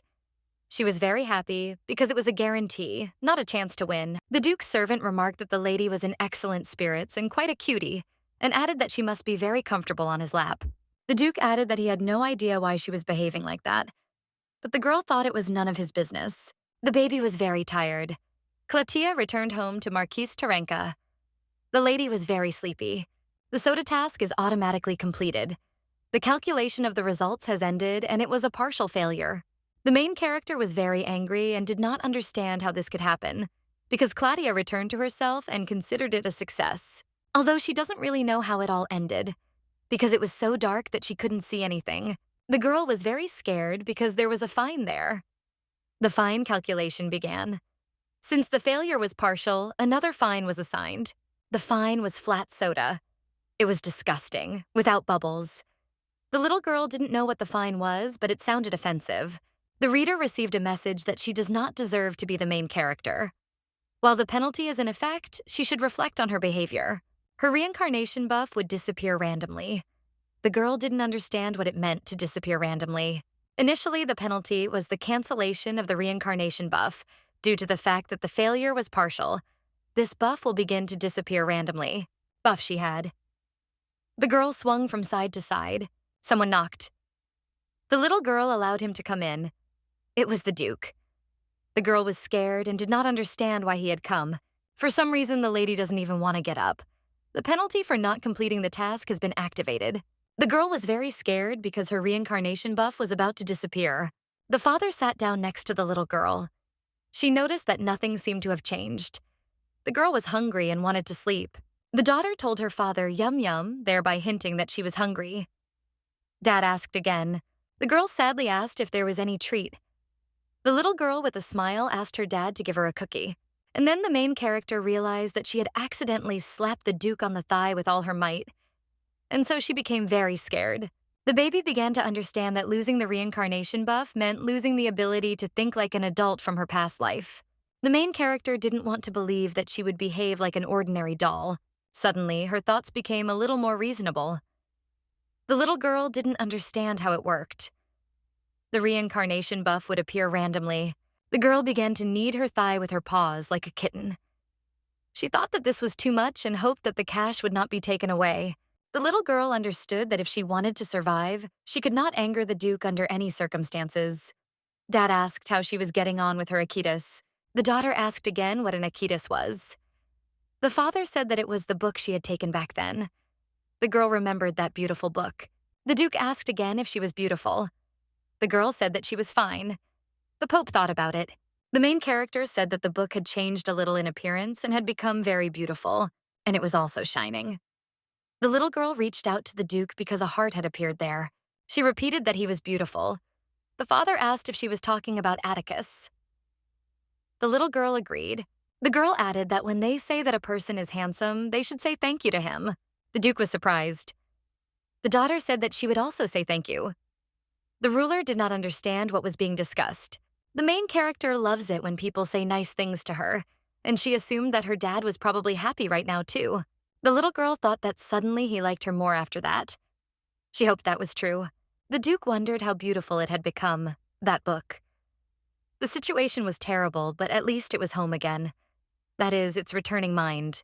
The girl didn't know what to do now, because now the book was completely different from the one her dad gave her. She thought it would be better to just confess. She knew she couldn't lie, and she thought he would probably forgive her for being honest. but she stopped immediately, thinking that this was a very valuable book. First, the Duke had to break that display case for it, and now, because of her, Akitas has become a completely different book. She decided that people might start seeing her as a walking problem. The little girl assured herself that everything would be fine and she just needed to gather her courage. The Duke was waiting. The girl couldn't stand his gaze, so she started saying that she hadn't damaged the book. She was very scared. The butler was upset because the little shrew had upset their miss very much. The gentleman had just gone to the little girl, and the servant hoped that he had been able to console her. But he noticed that he had already left. The man asked the gentleman if he had already managed to talk to the miss. But the servant didn't like the man's reaction, and he decided that the conversation simply wasn't going well. He hoped that the miss was not upset to tears. The Duke asked Heinz to answer him honestly. Lost in thought, the Duke asked if he was scary. This question scared the man to death, and he asked if the ruler could repeat the question. The Duke asked the man to just forget about it. The Duke covered his mouth in horror when he realized what he had said. The baby cried and said that her daddy was not scary. The Duke did not understand what was happening. The girl rolled around on the bed and screamed that she hadn't made the book different on purpose, but he still glared at her so terribly. The main character said that her dad was not scary, but very handsome. She shouted that her dad had a diamond mine. The Duke said that he was also rich, and that she had not only a diamond mine, but also a gold mine. The little girl added that her dad simply adores her to death, and truly loves her. The man was sure that she had ruined the book, and this hysteria with whims. She is still small, but still one of the Feritons, and so the Duke must have been disappointed in her. But strangely enough, he doesn't even want to punish her. On the contrary, the little girl said that she hated him and he was not her daddy. This surprised the Duke. The man asked again if it was true, barely holding back his laughter. And then the Duke noticed that the maids had come out of the room. The Duke asked what they had there. The maids were very frightened when the master addressed them. One of them said that it was nothing important. The gentleman said that it was up to him to decide whether it was important or not. The maid, without thinking twice, handed the Duke a piece of paper. When the man opened it, he saw a drawing inside. The maid said that the drawing was actually drawn by a lady. The Duke thought for a moment and asked again. The woman showed how she and Miss were holding hands in the picture, and in the next picture she hugs her. Another maid boasted that she had drawn her 3 times, and then one of them noted that it was unlikely that their drawings would compare with the one she gave him. After all, he was her dad, because they assumed she had drawn a whole stack of pictures for his lordship. They were sure that Miss had drawn a cool dad, but the Duke did not react, and the maids thought about it. The man said that he had received nothing. The maids were extremely shocked and didn't even know how to react or why they were even saying this. The little girl thought about what she had done, because it was as if she was asking for her own death.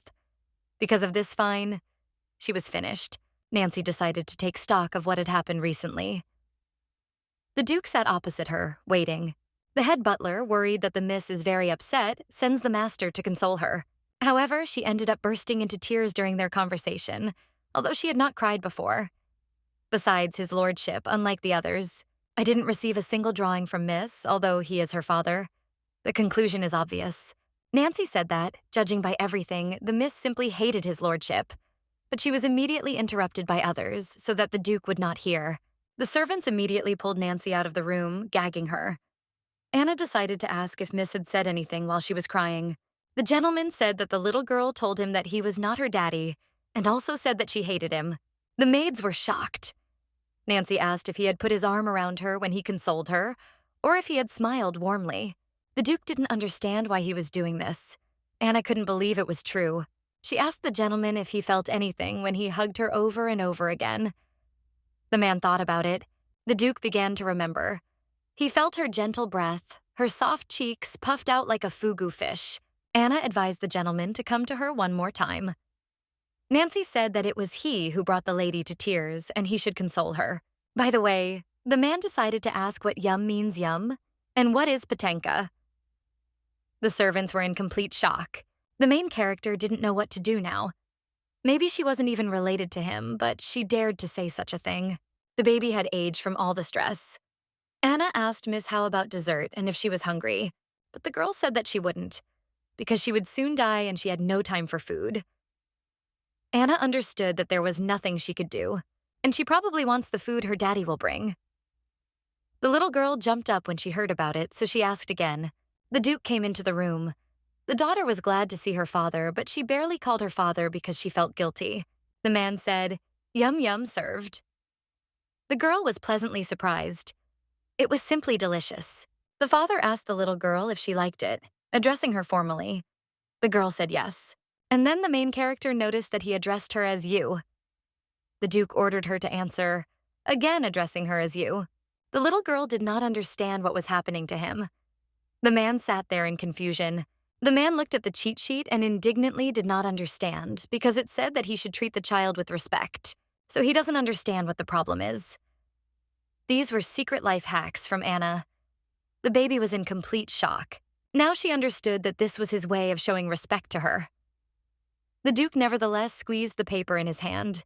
The gentleman asked if she was very scared today. The little girl said that she was a little scared. The Duke said that no one here dares to harm her. Tarenka nor his daughter can do this. He will never let them into this house again. The little girl realized that he thought it was because of Klatia. It turns out he came to his room to comfort her. The baby doesn't know when she will completely turn into a baby again. As long as she had any sense left, she had to appear to be a model daughter. The little girl said she was wrong too, because she said she hated him, even though she didn't. It was the honest truth. The Duke asked her if she had anything to say. The little girl said nothing. The fine had made her overly sensitive. The main character needs to be a good girl to survive. The man asked her if she wanted to even after he had left her alone in such a place for so many years. The girl started to say that there were probably such circumstances, but he said that there was no need to think like that, because whatever the reason, he shouldn't have left her in a place like that. She has a right to cry. The main character burst into tears. She asked him why he came so late. She didn't understand why he left her. The girl said that she was very scared, and she missed her daddy terribly, and she really wanted to see him. Every day she waited for her dad to show up. He was her dad, and she didn't understand why he had abandoned her. The Duke hugged the child and said that he was terribly guilty before her. He apologized quietly. It was warm. Now he really has become the baby's father. And even if they are not related to each other, they are still together. This petition urges them to take immediate control of the situation. It says that if they take this into account, then there will be no need to worry about future plans. However, when they personally checked the situation, the problem turned out to be less pressing. Still, it cannot be ignored. Squeaking was coming from. And what's more important, the Duke wouldn't tolerate such a sound. The Duke stood up abruptly and jumped out of the window. The men were shocked that the gentleman had jumped from such a height. They asked him where he was going. They assumed it was because of that sound. There was a girl on the street. She was very happy to see her father, but at the moment she was under a fine. The little girl told her daddy to catch her. Now the men knew the source of that sound. The girl was like cotton candy. The man picked up his daughter and said that if she ran so fast, she would fall and get hurt. The Duke smiled and hugged his little girl. The men were in complete shock because they had never seen the gentleman like this. The ruler said that before starting the meeting, he had to mention one important point. Faraton ordered to listen to him carefully. When his daughter walks slowly, her shoes make one sound. In such a case, they have no reason to worry. But as soon as they hear a fast version of this sound, they should be ready to protect her daughter with their lives. Or they can satisfy their curiosity by finding out what will happen to them if something suddenly happens to her. The men promised that they would protect Miss at any cost. They were ready to do anything for her. The Duke announced that they could now proceed to the beginning of the meeting. The fine had been lifted from the little girl. She was very angry because she was disgracing herself in front of them. First, they wanted to discuss the upcoming celebration with the master. They wondered if he was going to attend it with Miss. The Duke said that she was still young and he did not want to show his daughter to old foxes. The main character assumed that it was about celebrating the victory with which he returned home. Then they will exclude Miss's name from the list. The girl remembered something and called her dad. The father asked what was wrong. The little girl said she wanted to whisper something in her ear. The man leaned over, and then the little girl asked him what her name was. This question horrified the Duke. The ruler asked again. The little girl repeated once again that she wanted to know her name, and added that she was also interested in how old she was. The girl didn't understand what was going on. After thinking about it, the heroine decided that she shouldn't have even asked. The Duke even suspended the meeting. It was the first time she had seen her father like this. Even those men, when they were leaving, were perplexed. The man was shocked that the little girl didn't even know her name or age. He couldn't understand how they addressed her in the Marquis' house.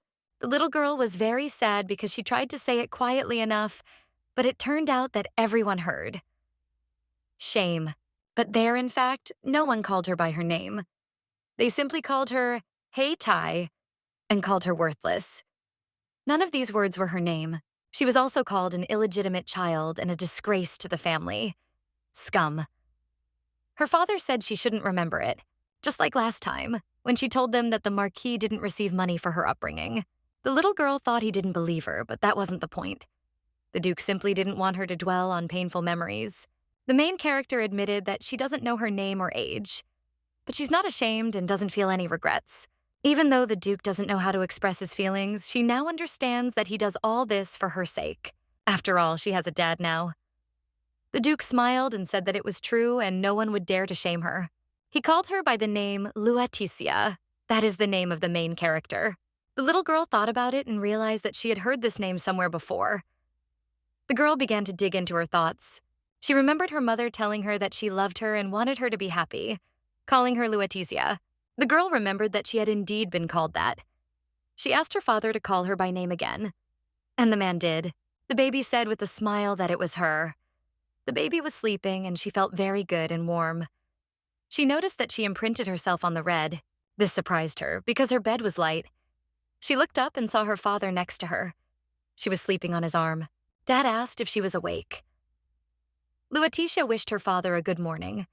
The main character did not understand why he slept with her. She saw the marks of her tears on her father's sleeve. Lua asked him not to leave. The Duke had a lot of papers. Lueticia said that if Papa left her and went away, she would really hate her. At the time, the little girl was under a fine. Again, bad timing. Lua didn't understand what she was doing. She felt ashamed somehow. Dad called the baby a crybaby and added that she was just like a crucian carp with those swollen eyes. Lueticia asked her father if it hurt. Her father asked with a grin if she thought her little fists could hurt him, but the girl said that she was not talking about that, but about his scar, and pointed her hand at the Duke's stomach. The man replied that he didn't really, and covered his daughter's eyes. Lua didn't understand why he did that. Father said it was because he looked scary. The little girl asked if he was wounded that badly in the war. The Duke replied that this was not so at all and added a question about who she took her for. The girl began to blow on the scar. The man did not understand what the girl was doing. Lua said that he had to blow on the place that hurt. Dad said it was an old wound and it didn't hurt anymore. Lua said it had to be done anyway because when he was wounded, she couldn't do it. Lua said that the cat was in pain, the dog was in pain, but Daddy was not in pain. Dad repeated once again that he was not in pain. The little girl said that he had been in pain before. So, there was no way around it. A person always feels pain when he is hurt. Wary glances, full of hatred, fear. The Duke knows from experience that such glances really hurt. Dad said he should have blown on her wounds too. Lua was confused and asked again. Father said that's exactly it. When they brought her home, she was very ill. The little girl never saw him then, so she asked him again if he had come to her. The Duke said that he had been to her every night. Lua thought he had never visited her. The Emperor had made quite a fuss about him returning from the war so early. He had to go to the Imperial Palace every day. And when he returned, his daughter was already asleep. At the front, the Duke felt no pain. His thoughts were occupied only with how to return home as soon as possible. He didn't even notice the pain, doing everything he could to get back as quickly as possible. He wanted to take the baby home as soon as possible. Lua confessed to her father that she didn't even know he was at war and thought she was just abandoned by her uncle as an unwanted object. The Duke apologized, but Lua said that everything was fine, and now she knew that he left because of the war. Still, the baby would be much better off here, even without him. Dad said Lua was truly special. She has no magic. The girl did not want to believe that he suspected that she was not his daughter. And without magic, Lua is no different from an ordinary newborn. Unable to withstand the magic that her brothers emitted, Lua could have died. If the Duke had been here, he would have been able to protect her. But the man had to go to war. And then the Marquis of Terenza offered to take Lua, his niece, under his own guardianship. Besides, he and his Tia are exactly the same age. and he said that for an ordinary child, family is very important. The Duke sent the baby to the Marquis to protect her. He even sent reports saying how well Luatisha was doing there. The main character didn't even know about it. He sent her to Marquis Tarenka to protect his daughter without magic. Dad apologized for it. It was strange. The Marquis was to blame for everything, and the girl did not understand why the Duke was apologizing to her. But Lua needs to know one thing. Her daddy never abandoned her. The little girl never even thought of such a thing. Now the main character understood that he had never really abandoned her, and so she asked if he would agree to be her dad. The Duke agreed, and Lua asked if he would be dad even if she had no magic. Dad promised that he would not leave her, no matter what happened. The main character understood that this meant that he was with her forever. The main character burst into tears. She called for her dad. The father hugged the little girl and kissed her, besides saying that Dad was nearby. In fact, Lua did not want all that she wished for the devil. She grew up an orphan and was alone all her life. All she wanted was a loving family. That would have been more than enough for her. The little girl now knew that she would be turning 4 this year. Dad told Lua that she was dirty. The Duke also told her that her birthday was October 11th. The little girl became curious about what month it was. Lua realized that she had already had a birthday. Dad confirmed this and said that she would not have another birthday this year. Dad told Luatisha that even though they couldn't celebrate her birthday this year, they would definitely do it next year. Moreover, the celebration will be more grandiose than that of a member of the imperial family. The little girl suggested that her father felt guilty for not being able to congratulate her. Luatisha asked if her father sent her gifts for every birthday. Her father confirmed that he did. The girl realized that the dresses that Claudia wore every year belonged to the little girl. The Duke said that this family of rats stole what was Luatisha. The main character was pleased that her dad remembered her birthday every year. Even though he must have had a hard time in the war, Lua thought he didn't like her birthday. The Duke asked why. All this time, she couldn't ask about her mother. The baby was told that she was born as a result of betrayal, and then her mother died during childbirth. The main character really wanted to know this, but she did not dare to ask the Duke about it. But now, everything is different. Luatisha said that when she was born, her mother became a star in the sky. The Duke asked who told her that. The girl confessed that it was her uncle. The Duke's face changed instantly. Papa told Luatisha to go to him. Lua got up from the table and started walking towards him. The Duke sat his daughter on his lap and said that she had been lied to, and that day her mother did not become a star in the sky. She breastfed her and gave her a name. The little girl asked if it was true. The girl realized that it was not because of her, and those words of hers were not her dying words. Now the main character likes the name even more because it connects her with her mother. The girl remarked that it seemed her mother loved her very much. The Duke said that she loved her so much that she almost never let her out of her arms. Luatisha's birthday must be celebrated. Dad smiled. The Duke added that they would never miss this holiday again. His hands were a little rough, but they were very large and warm. The main character was curious about how her mother died. But she still has a dad. The little girl asked her dad to promise her that he would always be her dad. The man smiled and said that he promised. But Lua interrupted him and said that everything had to be done properly. Seal, signature, and copy. This greatly surprised the Duke, and he asked again for a copy. The little girl did everything and said that now he would really remain her dad, no matter what happened. Dad asked if it would be like that, even though he wasn't handsome. The little girl didn't understand what he was even talking about. The Duke added that this would be the case even if he was not rich and did not adore her to death. The girl remembered that she had said the same words to her father before. She was very scared because she had not thought about it then. The Duke told her she needn't worry, because he now met all her criteria. The main character noticed it herself. He is the most handsome man in the world and the richest. The little girl noticed that it was going to rain, so they need to get inside quickly. Luatisha asked, what about adoring to death? The Duke was ready to give his life for the baby, even if she herself told him to die. The men shouted that this could not be ignored. Marquis Tarenka had gone too far. One of them added that he had felt something was wrong even when they found out the truth about the money for Mrs. Support. She didn't even know her own name. The Duke asked how things were going with Marquis Tarenka. Following the Duke's orders, they cut him off from funding. Potential investors figured out what was going on and refused to cooperate with him. In addition, high-ranking officials who had already invested in the Tarenka Monostone mine are withdrawing their investments. The Duke wondered what the chances were that the former Marquis would help him. But Terenka was doing everything possible to ensure that his father did not find out. Now the world is ruled by gold. They live in an era when the rich bourgeoisie stands above the dining aristocrats. Marquis Terenka will gradually, drop by drop, lose absolutely everything. And then she will feel such despair, which she has never experienced before.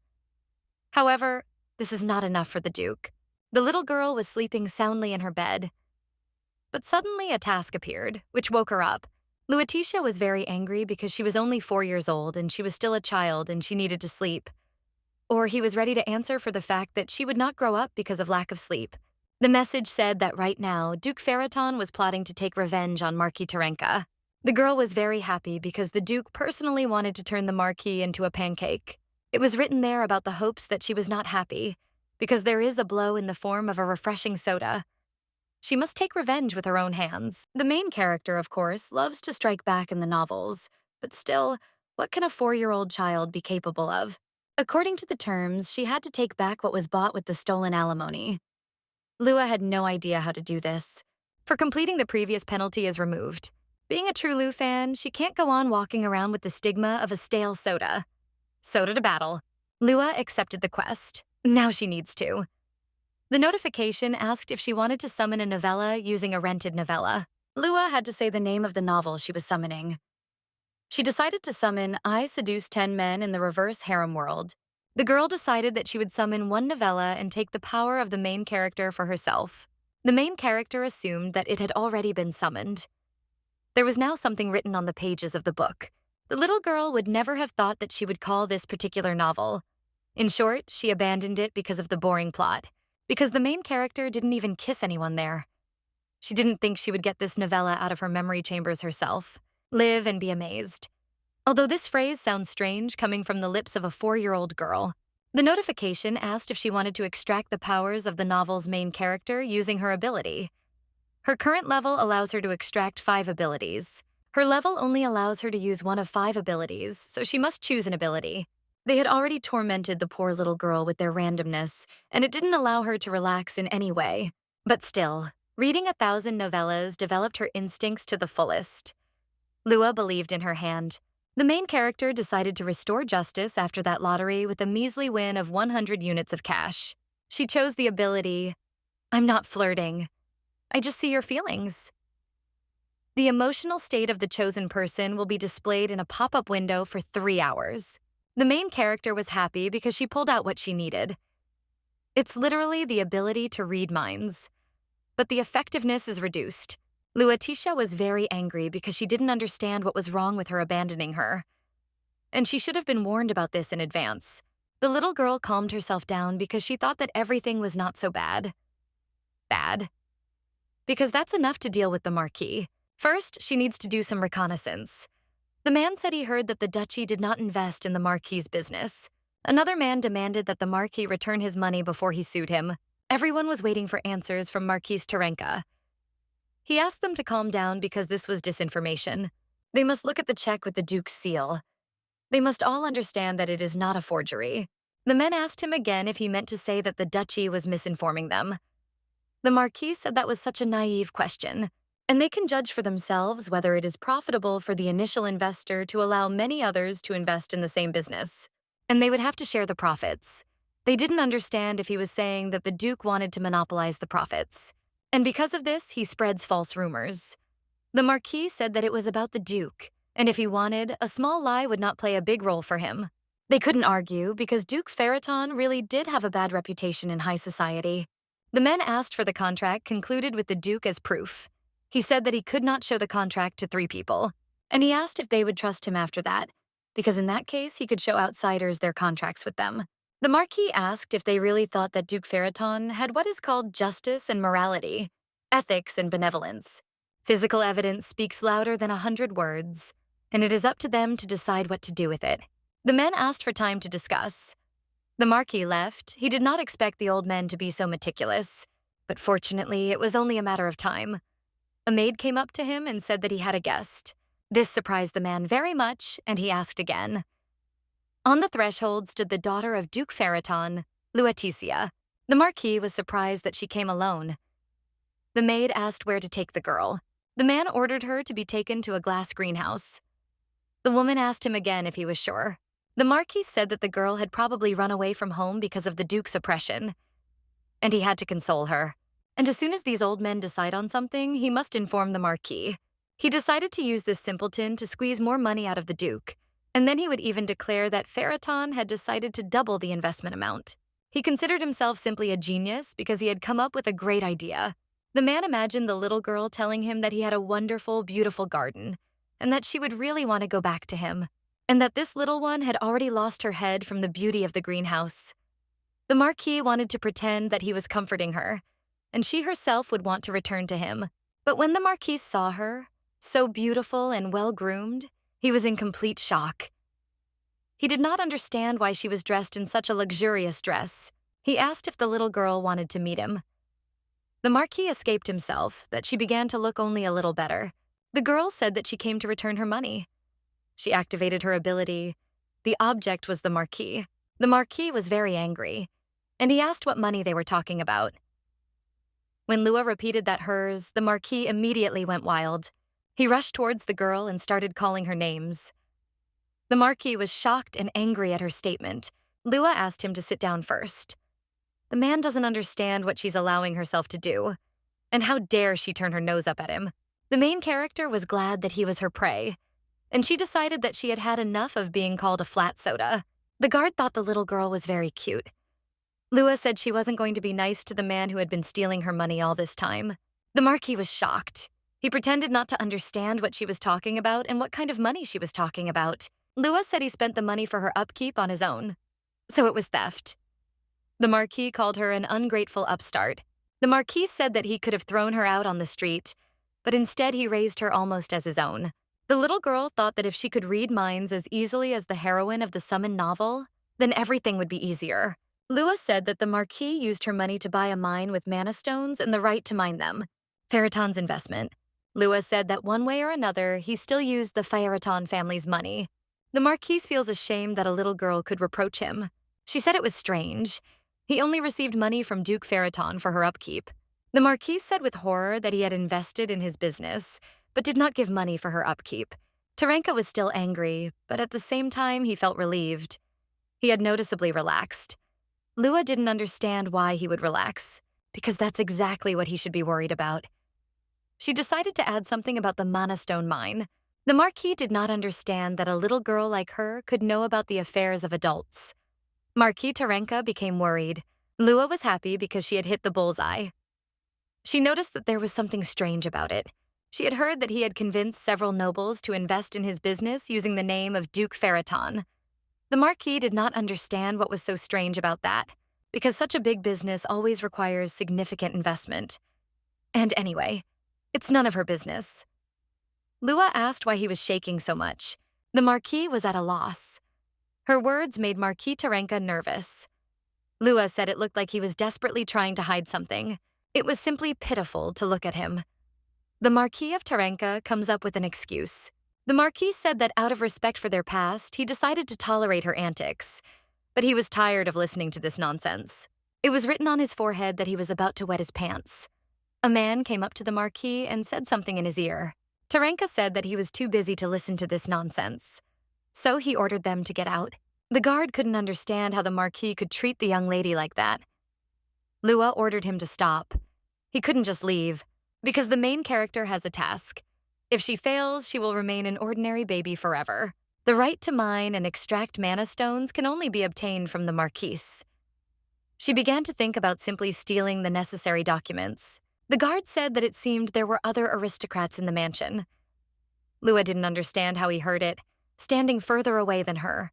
The servant told the Marquis that they had made a decision and were now waiting for him. That was even better.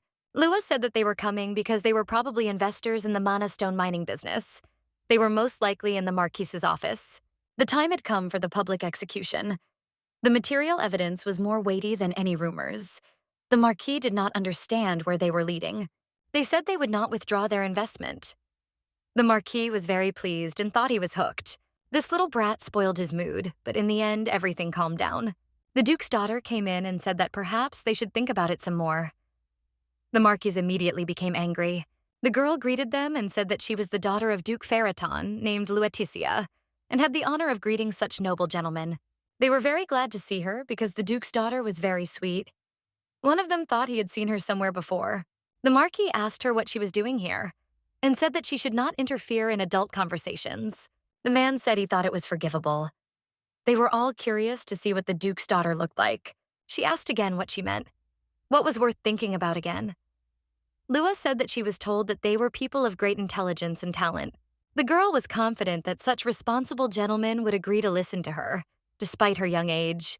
The men noticed that she was indeed one of the Feratons and asked what she wanted to tell them. Lua said that her uncle claimed that her dad invested in a monostone mine and asked why they thought he was so insistent about it. They said it was because the fact of investment from the Duke guaranteed the presence of mana in the mined stones. In this novel, excavations often yield empty rocks with no mana. However, the mines the Duke invested in are always full of rocks brimming with mana. He has never been wrong. People believe that the accuracy of such predictions is due to the magical abilities of the Feraton family. However, Dad said he hadn't invested anything there. The man added that it was all true. The Marquis started to say that he had proof. Lua asked if that was strange. If her dad invested in this mine, the rocks here are probably full of mana. The profits from selling them would be enough to drown in money. And why then is Marquis Terenka so desperate to hold on to their investment? The Marquis added that this is why children are not allowed to attend the meetings. He said that Lua does not know this, but the business of extracting mana stones requires huge investments. Yet one of the men said that it was commendable because despite her young age, she had thought of it herself. However, Marquis Terenka is right. If there is not enough money to implement the plan, there is a need to attract investment. Lua didn't understand why there was little money and thought it was strange, because she didn't think that her father's money wasn't enough for them to steal as much as they needed. The Marquis was in complete shock and did not understand what she was saying. Lua said that they had robbed him. Everyone started laughing. And she said that even the mine owner can't mine mana stones just because he wants to. First, you need to get a license. The preparation process, obtaining a license, and the extraction itself require very large expenses. The little girl said she knew, but her dad could cover the costs. They thought about it and realized that if you think about it, she was right. Lua asked why then give her uncle some pennies, and she asked what prevented him from investing a large sum and then taking the profit for himself. She was very curious about what was going on. Lua didn't understand why her uncle was trying to get investments from so many people. And he's also petty and bending over backwards. After all, they couldn't get the required amount by turning to just Dad. Marquis Terenka has concerns about the level of intelligence Lueticia. The little girl took it out and asked if her dad hadn't given her enough money. The Marquis was horrified when he saw the checkbook in her hands. He rushed towards the little girl and told her to give it to him, but the man grabbed the checkbook. He asked Lua if he could look at it himself. The little girl agreed. Lua asked if it was true that such a sum was considered small. He reported that the money received from Duke Feraton during the year was more than enough. Marquis Terenka was sending a curse towards one of Lua's parents, but she wanted him not to even try, because her dad is stronger than that. Lua said that this meant that Uncle had enough money all this time. Marquis Terenka was very angry with the child, and now Lua doesn't understand why her uncle was trying to get their investment. She decided to go for the big guns. She said that he probably wanted to share this profit among everyone, and she called the Marquis very generous. Marquis Terenka feels a strong desire to stop the life of Lueticia. Now the men realized that the Duke had not invested and that the latter had enough to produce for himself, so he could do without them. And if you used the money that Feraton received, you wouldn't have to share the profits with anyone else. Lua added that in the spring and summer, so many guests came to visit the uncle, and probably they were workers of the mine. My uncle had already started to mine stones, but apparently there was no mana in them. Wanting to appropriate all the profits for himself, the Marquis invested money in the production for its maintenance. But the business failed. To cover up the gap in his losses, he planned his scam with the aristocrats. It is their investments that would compensate for the unjustified expenses. And the Marquis's pronunciation could be blamed on the Duke of Feraton's unsuccessful prediction. Marquis Terenka would have done exactly that. That's how they solved the puzzle. The truth is always one.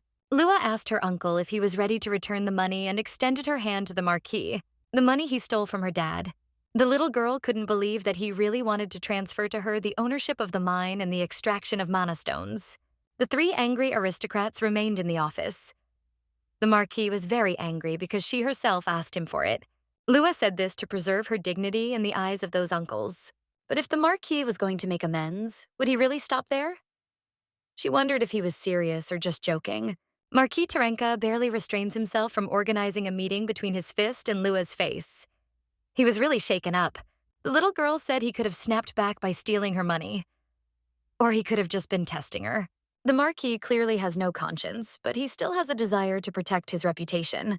Due to severe dizziness, Marquis Terenka's emotional activity is suspended for 3 seconds. The Marquis told the girl to just say what she wanted and quickly get out of here. A verbal stream from the little girl began to pour out on Marquis Terenka. There was still a little bit left, and the little girl asked whether she should continue. Terenko didn't know what to do. The little girl was happy and quickly ran home. She was happy because she was now rich. The task was completed and her influence in the duchy grew. All these notifications were very pleasant for the main character. The penalty came into force for the main character. Suddenly, the men called the young lady. The little girl turned and said that she was Luatisia. They assured her that they remembered the name. And they thought she was very sweet. The lady boasted that it was her mother who named her that.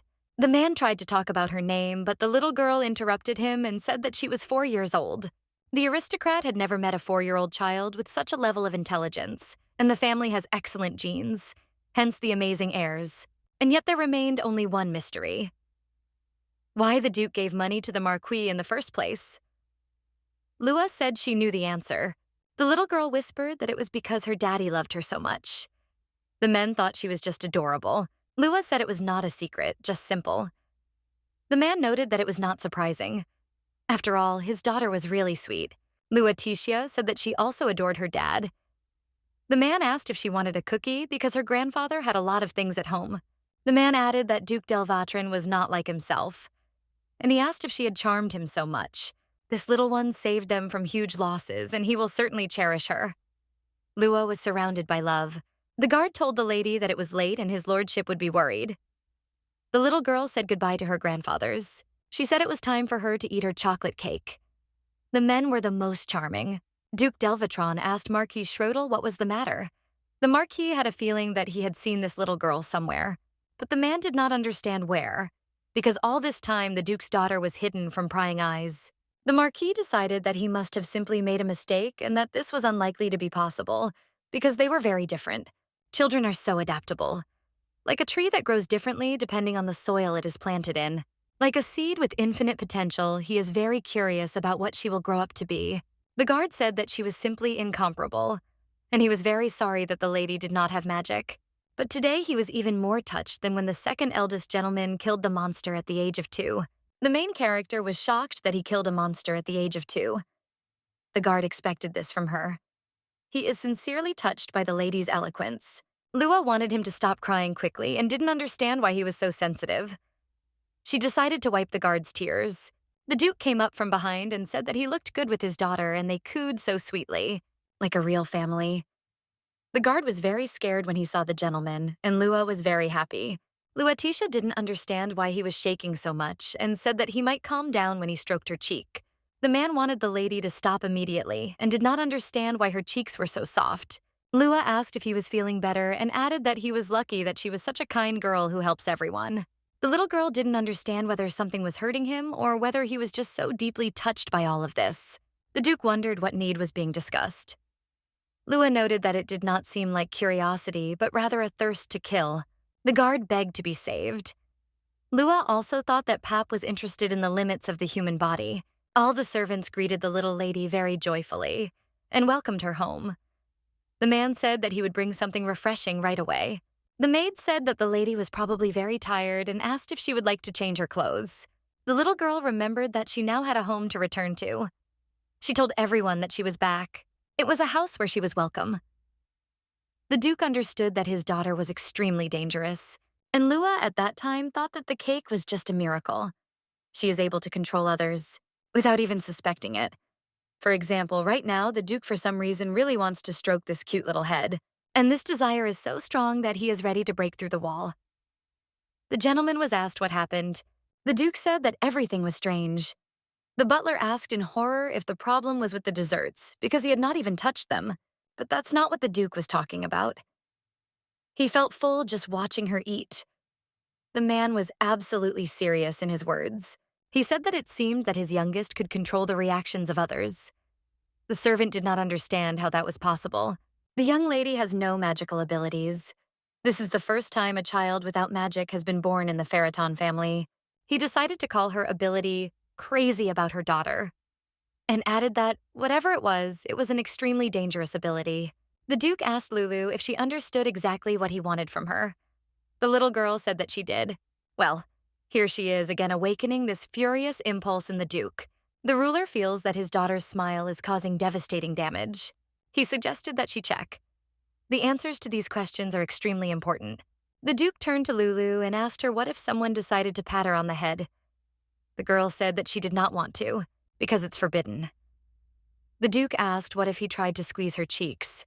Lulu said no, and she would never allow it. Ferriton asked what if he offered her some treats, and the little girl said that was out of the question. The Duke continued to ask about the kiss on the cheek. The servant stood in complete bewilderment. Lulu said he was bad. The man asked what would happen if someone decided to pick her up. The baby said that he would immediately become a kidnapper. The ruler was pleased and said that she was very smart and just like him. The servant thought that it was a complete nightmare, but the words were somehow weak. He thought it would be better if Lulu answered something like, "Put away your rake or you will immediately say goodbye to life." But Anna was against it, because she said that their mistress should use only kind words and censored language. The servants told the Duke so, but she would not immediately cut off the offender's hands, but would first give a kind warning. The Duke thought that this met the criteria of kind words. He reached out his hands to the little girl, and she said that she did not want it. Lulu started yelling at the Duke and telling him that it was impossible. The daughter called the Duke a kidnapper. The man was in complete shock. The butler noticed that he was shaking. He continued to stretch his arms toward the baby, but Lua threw his hand away and said that was out of the question. She had called Dad bad many times. The little girl sat waiting for praise from her father. And the Duke sat in bewilderment. The servant had never seen their impenetrable Duke so devastated. The man reported that it felt like a knife had been stabbed into his heart. The servant noted that he was indeed bleeding. Marquis Ferriton stood before Marquis Tarenka, who was shouting at him and asking what he was doing. There were many dead people around. The Marquis said that if the Duke left his house immediately, he would not make a big deal out of it. He broke into his place criminally and didn't even bother to hide his face. It was simply unheard of. An ominous black aura that swallowed up all the light. Magic. The Marquis said that even though he was a Duke, he couldn't get away with it, because he had no right to break into his house. The Duke didn't care. The Marquis said that his family occupied a high position in society, and if His Majesty and the other aristocrats find out about this. The Duke asked what would happen if they found out. The Marquis said that if his father was informed, he would not sit idly by. The Duke said that it was no longer his concern, because he will die much faster. The man tried to stop him, but all in vain. Tarenka did not understand why the Duke treated him like that. He admitted that he had not treated the young lady Ferriton in the best possible way, but she is not his own, and he assured the Duke that his sister shared a bed with another. The Duke stood before the dying Marquis and asked him what he had just said about his daughter. The ruler was simply furious. He was simply furious, and the Marquis could barely breathe from fear. Ferriton only wanted the death of the Marquis. The beggar continued to beg for mercy from the Duke and asked him to save him. The man added that the previous Marquis had asked him to pass something on. The Marquis was shocked that he was alive and his neck was intact. He thought that Ferriton had cut his throat, but they are related after all, so the Marquis decided that the Duke had spared him. The Duke said that not only did he not deserve the title of Marquis, he was not even capable of bearing the surname Tarenka without shame. The Marquis did not understand how this ended up in the Duke's hands. A ring with a seal confirming his leadership in the Tarenka family. It always hung on the neck of Marquis Tarenke. He did not want it. The Duke said that he had no right to wear it. The confiscation of the ring means that the Marquis is deprived not only of his title, but also of the Tarenka family name itself, without the seal of the head of the family. The Marquis was simply horrified. He understood that he was simply finished. At the Ferriton estate, the maids asked the little girl if she had heard about what had happened at the estate of Marquis Tarenka. Lulu didn't know what had happened. Nancy said that his title had been taken away from him and he had become a commoner. The main character didn't know why and asked if his own vassals stood up against him. But that wasn't the point. The previous Marquis wanted to live in peace for a while and temporarily handed over the title to him. In fact, the Marquis was merely acting as the head, and he didn't have access to all the documents and property. In search of recognition, he went into business, which turned into fraud. Even his wife decided to divorce him. Lulu was shocked that it even came to divorce. He certainly deserved it. But the plot development was somehow frighteningly fast for a Korean novel. The little girl asked what would happen to Klatia if the Marquis and his wife divorced. The Marquis wants to take her to yourself, but Tia doesn't want this, because if she goes with her, she will have to live with the Viscount's family. Mom doesn't understand what's wrong with her. Tia screamed and said that she wanted the previous Marquis. And she screamed that the girl lived in the duchy, and they were pushing her into the Viscountcy. The Marquis's daughter threw a tantrum because if she stayed with her mother, she would only inherit the title of Viscountess. The little girl wondered how Nancy knew all this. The maid said that the servants' information web encircled the entire globe, but she does not talk about the affairs of Duke Ferriton. Anna told her to stop talking and helped her. Nancy said that if the lady wants to take anything else with her, she will pack everything. Anna showed the suit and said that this suit would look lovely on a lady. Others also wanted to see her in it. The preparations are always a bustle and noise. In a week, they will leave the estate on the island and the sender directly in the Duchy of Ferriton. The little girl was shocked that they wanted to cram the whole house in there. Lua thought that aristocrats liked living next to the ruler of the state. The Duke has finished his work, so they immediately returned to their territory. The man told the gentleman that he himself should understand that a war hero should not miss the victory ceremony. The Duke decided that they would stay there for a minute and then go home immediately. Lulu's dad is no pushover. Also, Nancy mentioned that the duchy is in the north, and the classic Duke of the North of such novels. This is the main character's father. Stern and indifferent to others, but affectionate, like a warm son to his woman. The little girl had new notifications. The novella cannot do without the Duke of the North. The girl was asked if she wanted to check. She decided to take a look while she was in her right mind. The main character looked at her inventory. She was shown her own statistics. Using blackmail wisely, she robbed the Marquis. It was a compliment, and a chain mission was received. There was a lot more to it, but she decided she didn't know anything because Lulu was too young for that. The main character has already become the owner of this enough. She is overcome with sleep because she is really still a child. That was enough for her. But then the girl remembered something and was immediately horrified. The maids were curious as to why their lady was so happy. They assumed that she simply liked the dress very much. There is no mention of a fine. The condition was to sit on a financial cushion with the help of a mana stone mining business. The reward is 10,000 units of cash. The girl was shocked by such a big reward. She didn't want to strain herself anymore. But even as a reader, she wrote for the characters to do business first and then start relationships. You can't just sit back forever. And it wasn't because of the huge reward. She had 2 ongoing missions. She was wondering why the first task had not been completed since she had already used her ability. Lulu realized that it might be because she rented the novel instead of spending money on it. Aftanes always acts fairly, and she should have read the terms more carefully. It was a stab in the back. The little girl was very sad because it was complete nonsense. She accidentally let it slip about the imp. Nancy didn't understand what kind of devil they were talking about, and Anna asked who it was. The girl began to pretend that she was talking to the hamster and asked him why he was not answering and was silent.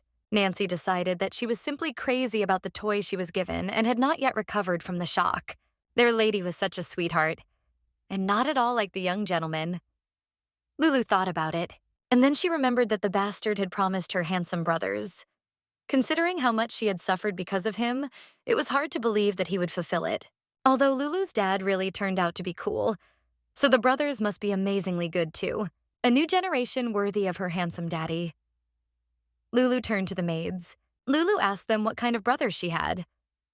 The maids didn't know what to answer and tried to stall for time. The little girl wondered why she had goosebumps. She realized that she shouldn't have expected anything from that devil. He cheated again. Today, the owner finally returns to the castle. A richly decorated vestibule for a worthy meeting of the Duke. A majestic interior that will immediately make the gentleman feel better, and a frightening atmosphere that matches the image of the Duke. The man asked again if the chief was sure that such darkness would not frighten her. He asked again what he was talking about. The servant was talking about the little lady. The Duke's imminent return is connected precisely with her. The woman heard that the nobility had already finished her off with their letters. In them, they asked for her as a granddaughter. The man was shocked that someone from the duchy was stupid enough to believe baseless rumors. The chief said that they must not make a single mistake in preparing for his lordship's return. Lulu sat in the carriage and thought that she should have run away before Anna put this on her. Anna wanted her to take a blanket because she would be cold, but the little lady ran after her dad. It was very hot in this suit, as if it were a real scorcher. The Duke asked if she was wrapped in cotton wool. Lulu said that her sisters said that she would be cold, so they put this on her. Dad asked if she was cold, but Lua was hot. There was still half the way to go. Anyone would be hot if they were turned into a real bear. The Duke did not understand why she continued to sit in this. Lua did not know how to say it, because a native of the north would not understand. Lulu said that her sisters dressed her like that because they were worried about her health. And to be honest, she's even happy. She always envied children who complained that their mothers wrapped them in 50 layers. The Duke understood her, even though it was a bit crazy. Some things are useless and annoying, but Lua, for some reason, doesn't want to brush them off. The Duke had a strange feeling. The baby didn't understand what useless meant. This was her medicine. When Dad got hurt, no one put medicine on his side, but Lulu decided to help, even if it doesn't make the scar disappear. He also called her annoying. The Duke took his daughter by the cheek and pulled it a little. The Duke was very grateful to his daughter. The servants could not believe that this little bear was really that very mistress, because there is not a hint of malice in her. The servants' expectations were not true. The little girl sneezed, and the Duke asked her if she was cold. It looked as if he was hinting that he could cool her down forever. After all, when a person dies, his body freezes. Everyone was running around like crazy and trying to do something. And all because Lulu sneezed. The boss didn't understand anything, and the maids thought the Duke was planning a mass murder. The ruler picked up Lulu. All the servants were in complete shock that the master was picking up and hugging the child. And then the little girl screamed at the Duke, calling him a kidnapper. Dad told her to sit still, but the Duke told Lulu that if anyone else dared to pick her up like that, she should not sit so still. The servants believed that their master had definitely been replaced. The brothers were happy to finally see their father. Dad told Lulu that these were her brothers. When the little girl saw him, she was pleasantly surprised. Ares was very handsome and the second son of Duke Feraton. Ixion was the Duke's third son. His appearance was also of the highest order.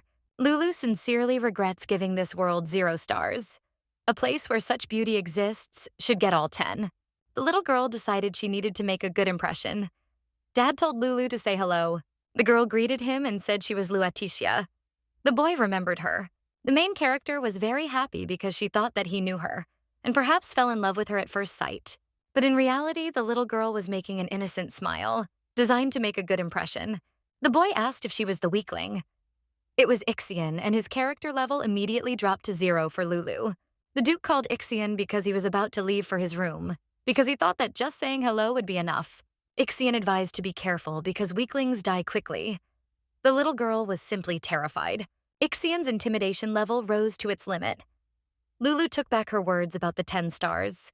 The second brother came up to the little girl and told the little girl that she was probably tired from the journey. But Lulu was embarrassed and said no. He introduced himself and said he was Ares, her second brother. He said she must be cold, because it's much warmer outside the duchy. The boy took her hands in his.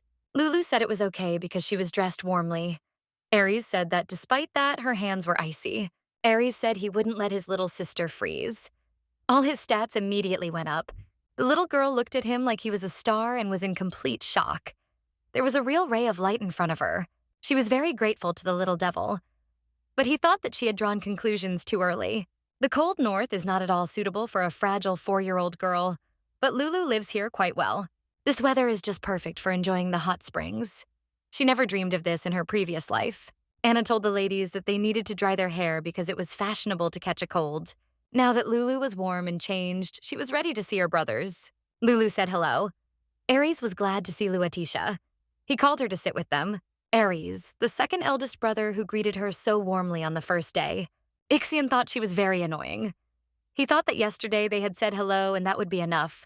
The guy didn't understand why she came here and assumed that she was hoping to become friends, or that brotherly love should awaken in them. Lulu understood that the third brother Ixion was still just as hostile. Aries said he was very surprised when he saw the baby yesterday. He didn't expect to have such a charming little sister. He suggested that they try to get closer as soon as possible, since they had been apart for so long. The little girl thought he was truly an angel. Despite his black hair and scarlet eyes, this kind look and sunny aura give away the angel in him. Aries and Lulu had a real family idyll, and Ixion sat dissatisfied and opposed their relationship. Ixion told his brother that he must have eaten something bad, because he didn't understand what was good about that weakling. Lulu thought he was a total jerk and couldn't understand how he dared to pick on his older brother. Aries said she was cute. Ixion said he didn't know his older brother's eyesight was so bad. Lulu thought they were throwing formalities aside, but still, the second brother is definitely an angel. If she were in his place, she would show this brat what respect for elders is. The third brother asked Lulu why she was looking at him. He started shouting, asking what was that strange expression on her face. The main character herself did not notice how she was bewitched by his handsome face, and she lost control of herself. The little girl had no luck with her third brother. Lulu said that she can't help but look at beautiful people, because it's in their nature. Ixion didn't understand what she was even saying, but the little girl wasn't ashamed at all. Aries asked the little girl if she thought Ixion was handsome. He looked disappointed. Now he knew what her tastes were. Lulu didn't want her little angel to make such a sad face. She started saying that Aries was more beautiful and much better. He almost thought she liked Ixion better, but Lulu said she liked Aries better. Ixion was crushed. Lulu said Aries was much better. Ixion was fed up with it and said that their vision problems were hereditary. A notification came that someone dared to mock the reader of Aftani's himself. This was unforgivable. The little girl thought that using Chinese wisdom in a world with Western customs was rather strange, and she had no desire to rule the country. She had to show who the true conqueror was. She had to get Ixion to accept her as a family member. The reward was a ticket for 3,000 units of cash. Lulu, of course, was not against getting along with them, but she didn't really want to force her friendship on someone who didn't need it for free. She thought that they could agree that the saying, "every family has a black sheep," applied here. The penalty for refusing was death. Lulu was in despair, and Aries did not understand what had happened. Aries ordered Ixion to apologize because he was the reason Lulu was crying. The guy just laughed at this. He said he expected nothing more from a weakling. But Lua said that wasn't true, and she's actually strong. If it comes down to it, she'll definitely beat him. Ixion laughed. He asked if she could withstand it. It was the same magic that was so strong for one weakling, that her father passed her on to another house and she still dares to challenge Ixion. But Aries came up to the little girl and covered her. He said that this was too much. Ixion added that it would be even more interesting with him. Aries said that he thought his brother believed in himself too much, since he was saying such things to his older brother. Lulu agreed and did not understand where the third son was being raised, but she was glad that in such a situation her angel remained unperturbed. Aries told his brother that he would now remind Ixion what the hierarchy was in this house. The little girl was scared because Aries was already next to her brother in an instant. Lulu didn't understand what to do. The little girl hoped that this would turn into something terrible. She hoped that it would not lead to bloodshed. The main character remembered the proverb, "When whales fight, shrimps die." For example, if kings are in conflict, the people suffer. And she's just starting to enjoy her life in a novel. So Lulu won't let that be taken away from her. Lulu didn't want to use this method in her right mind, but there was no other way. Lulu apologized. The little girl said that it was all because Lulu was too cute. And so there was no need to fight over Lulu. The girl said that she liked the two of them. So from now on, Lulu will try to be just a little bit nice. Ixion asked what nonsense she was talking about, because she had ruined all the fun. Today she managed to somehow resolve the conflict, but next time it might not work. But the life of the main character is at stake. Lulu considered herself the most hardcore Lufan, having read a bunch of novels. Therefore, the girl knows exactly how to solve any mess in this world. Only there is little cash. There is no talk of borrowing the abilities of some heroine. Lulu still has the ability to read other people's emotions, and her impeccable knowledge of the world of novels is still there. The main character turned to the main characters and said that she would become their worthy successor. Ixion turned back and asked the little girl why she had followed him. He added that she had put some kind of squeaker on her feet, not shoes. The girl said that Lulu wanted to play with Ixion, and her dad told her to wear these shoes. For the third son, the father's word is law. The guy added that Ares, who always protects her, is not around.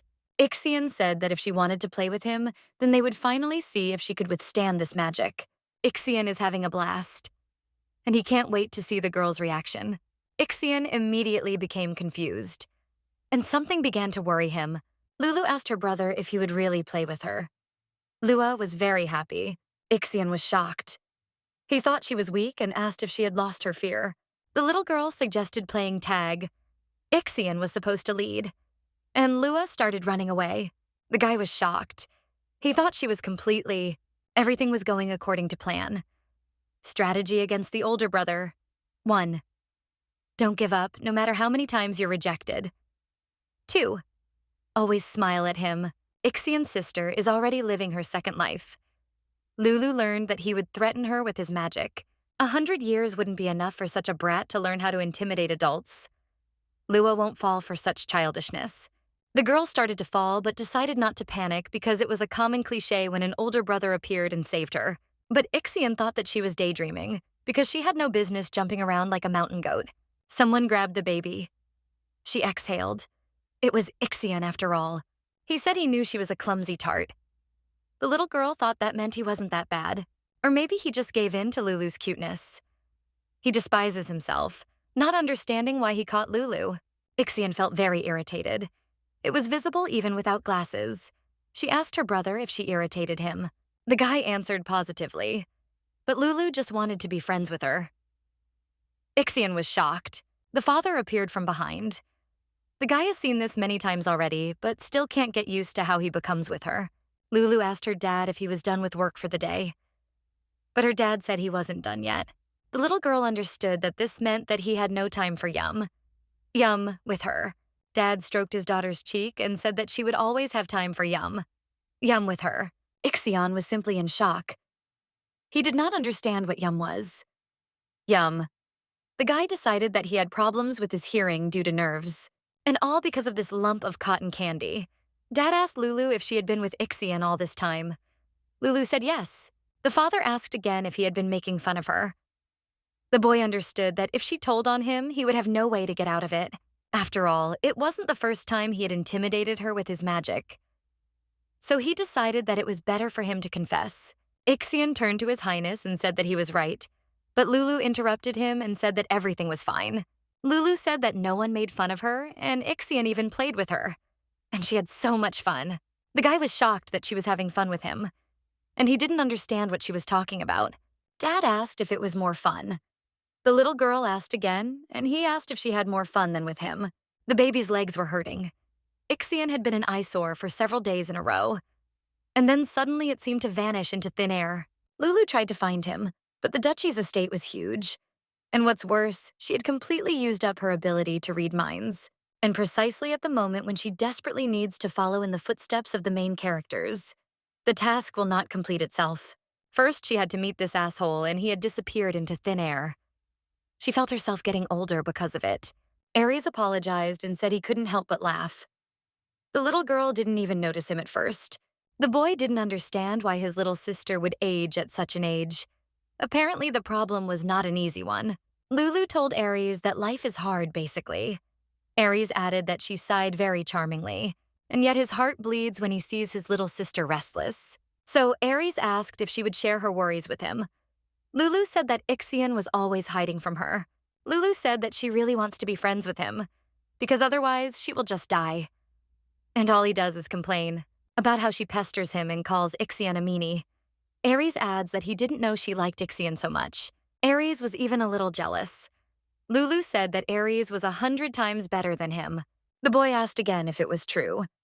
Lulu assured her that Ixion could never compare to him. Lulu called him a healing potion, and he's the light of her eyes. Ares kissed the baby on the cheek. It was a great honor for him.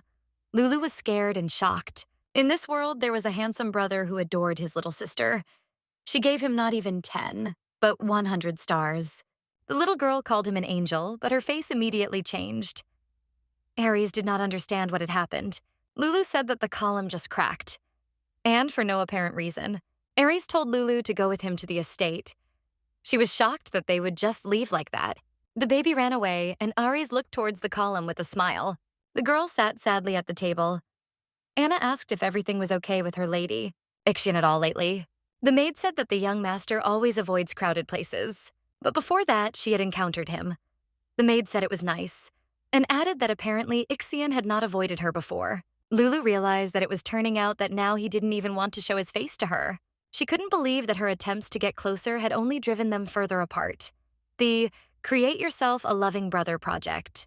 The main character suggested that she had rushed too much because she was afraid of failure. Lulu decided to put herself in Ixian's shoes. She remembered how he said that she didn't even have magic, calling her a non-entity, if he doesn't harm her just because she doesn't have magic. Lua asked the maids what magic was. The maids asked again. The little girl said that everyone in her family had one, and she just wanted to know more about her relatives. Anna said that she doesn't know the details, but magic is something that is passed down in the Ferriton family from generation to generation. It's very different from the mana of wizards and the aura of knights. It was about a special power. At the same time, she instills fear in other people. Black, like darkness itself. Her Lufin instinct tells her the right answer. And Lulu was shocked that their magic is something like the power of the devil, but the maids said it wasn't true. The reader realized she had made a mistake. Such rumors are circulating because they are a powerful force. When Nancy first saw the Ferriton magic in action, her legs almost gave way. It was scary to even look at. The little girl said that she would not say that it was scary. The maids were very surprised. Lulu said she had seen their family's magic in action a couple of times already. Black had never seemed like a pretty color to her, but then one could feel with one's whole being that the power of this dark force was limitless. Fear is a natural reaction to something like this. But in those moments, Lulu forgot how to breathe, not from sticky fear, but from indescribable beauty. The magic was like the night, like the warmest night possible, lulling her to sleep and letting her rest well. Ares was shocked that magic is a warm night. He asked Ixian if he heard it. Ares told his brother that the column was not guilty of anything and asked him if he would moderate his ardor. The boy recalled Lulu telling him she wanted to be friends with him and telling her father she had fun with him, but he also remembered how he told Ares that he couldn't compare to anyone, and he was better than everyone, and also that he was avoiding her. Ixian just clicked his tongue and said that he didn't believe her because she was a common liar. The man was shocked. He didn't understand how this was possible. The young lady had received all of the Marquis's assets. Even that mine was on the list. This was the conversation of the vassals of the Duchy of the Island Estate. The vassals of the duchy were pleasantly shocked because this was not an ordinary mistress. Ignoring the Marquis's slippery excuses, she returned everything he had once stolen from her. The guard himself witnessed this magnificent scene. This guard was Viscount Deer, the leader of Lulu's fan club, who accompanied her to the meeting with the Marquis. Lulu didn't understand why she was always the only one who felt ashamed here. And since they mentioned it, she decided to take on the quest to get mana stones. The little girl asked her dad what about the mana stone mine that her uncle had given her. The girl asked him if she could control it herself. The man said that the lady was still too young for that. They agreed with him, and she didn't even get financial literacy lessons. Dad told her not to be afraid of throwing this money away. After all, her dad already has too many of them. The gentleman was told that the lady lacked both experience and knowledge. They assured the gentleman that it was too early for her to run a business. They asked him to reconsider his decision. Lulu thought so herself because she blurted it out without thinking. Because if she failed, the fine would turn her into an ordinary child forever. The Duke ordered them to stop talking. His daughter wanted to play with what was hers, and they had no right to interfere. Lulu didn't understand when she said that because she said she wanted to run a business, not play with money. The Viscount walked with a gift, but then he noticed something strange. He did not understand what the noise was. The man assumed that Lord Ixian was training. The Viscount was glad to see Butler Allen. Recently, the gentleman often stays late at the training ground. Perhaps the Duke's return has affected him. The butler asked what was in the Viscount's box. He assumed there was a cake in it. The Viscount asked if Allen was really so interested. Inside, there is a black forest, a cake with an unimaginable amount of cherries, prepared especially for the young lady. He was very interested to see the reaction. He was so inspired by her usual facial expression. It kindled a spark in his soul. The butler didn't understand what he was happy about. The Viscount wondered how she would react today. Ixian was training. Lately, his magic had become even more destructive. The man came closer to him. He asked Ixion if he would like to calm down a bit.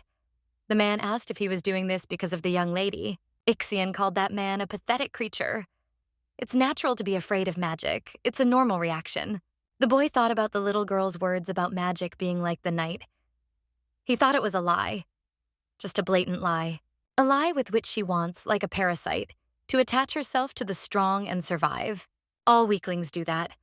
But why then can't he get those words out of his head? Ixion was surprised that she was not here, but it was clear that she was probably now with her beloved Ares. This little brat wasn't looking for him because she really liked him. He heard the squeak of her shoes, which irritated him every day, but for some reason he immediately went quiet. She is nowhere to be found. Ixion does not understand why. The boy noticed many footprints in the little girl's shoe.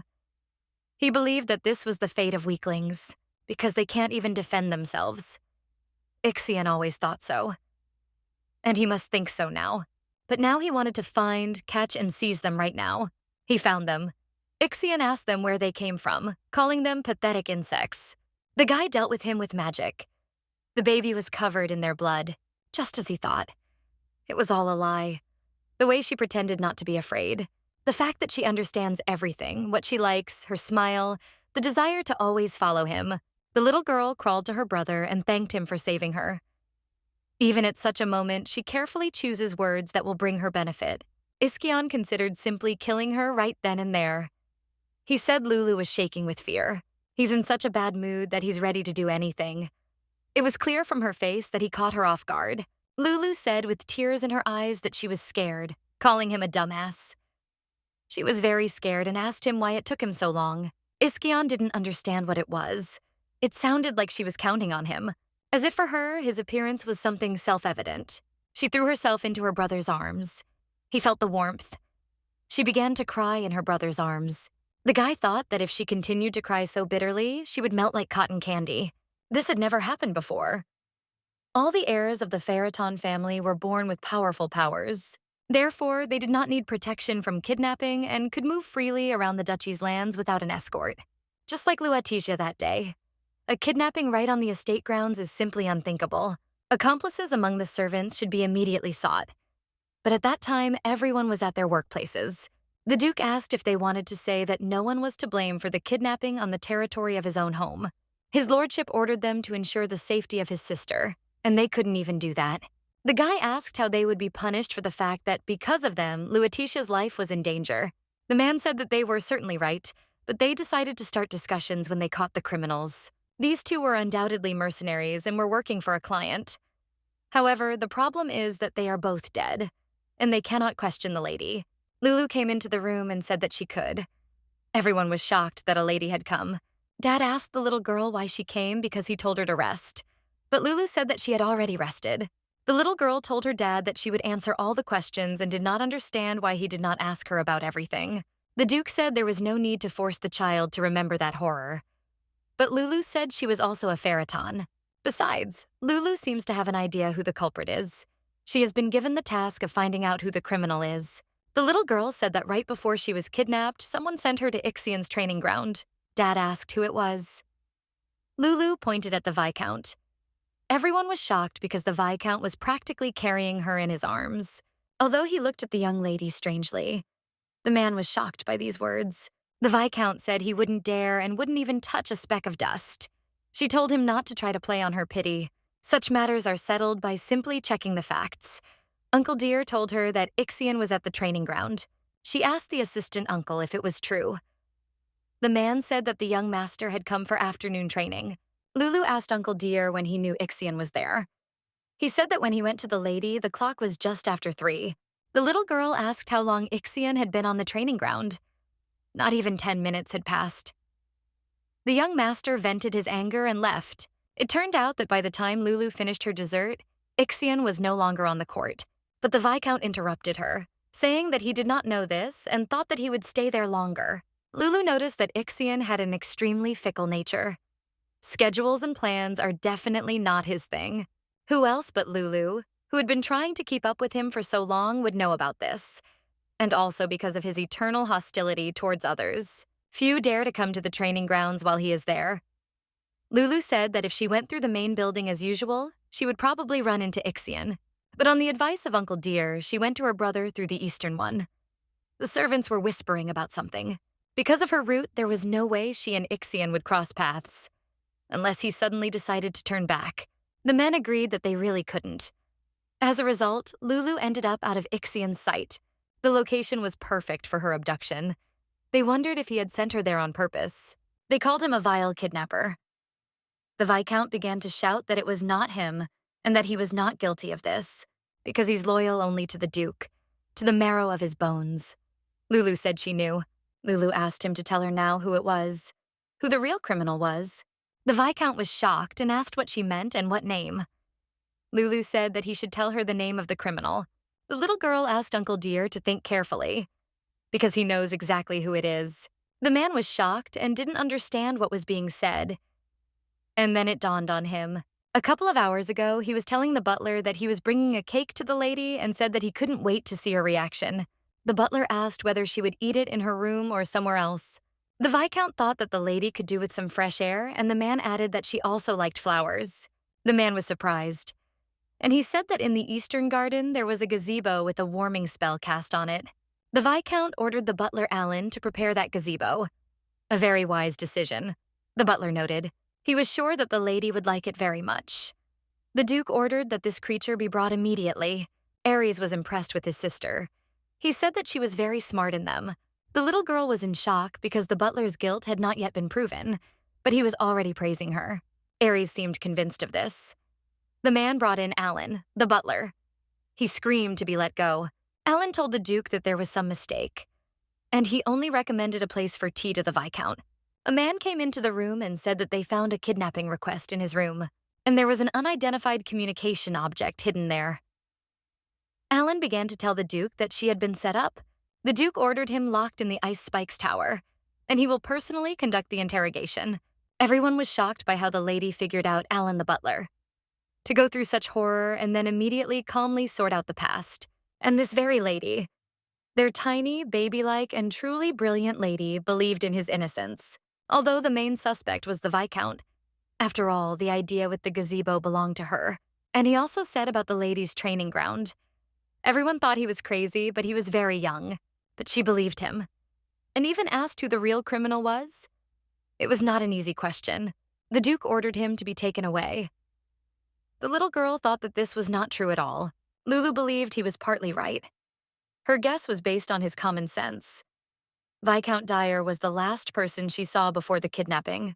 Even if the criminals had succeeded, the Viscount would certainly not have escaped suspicion.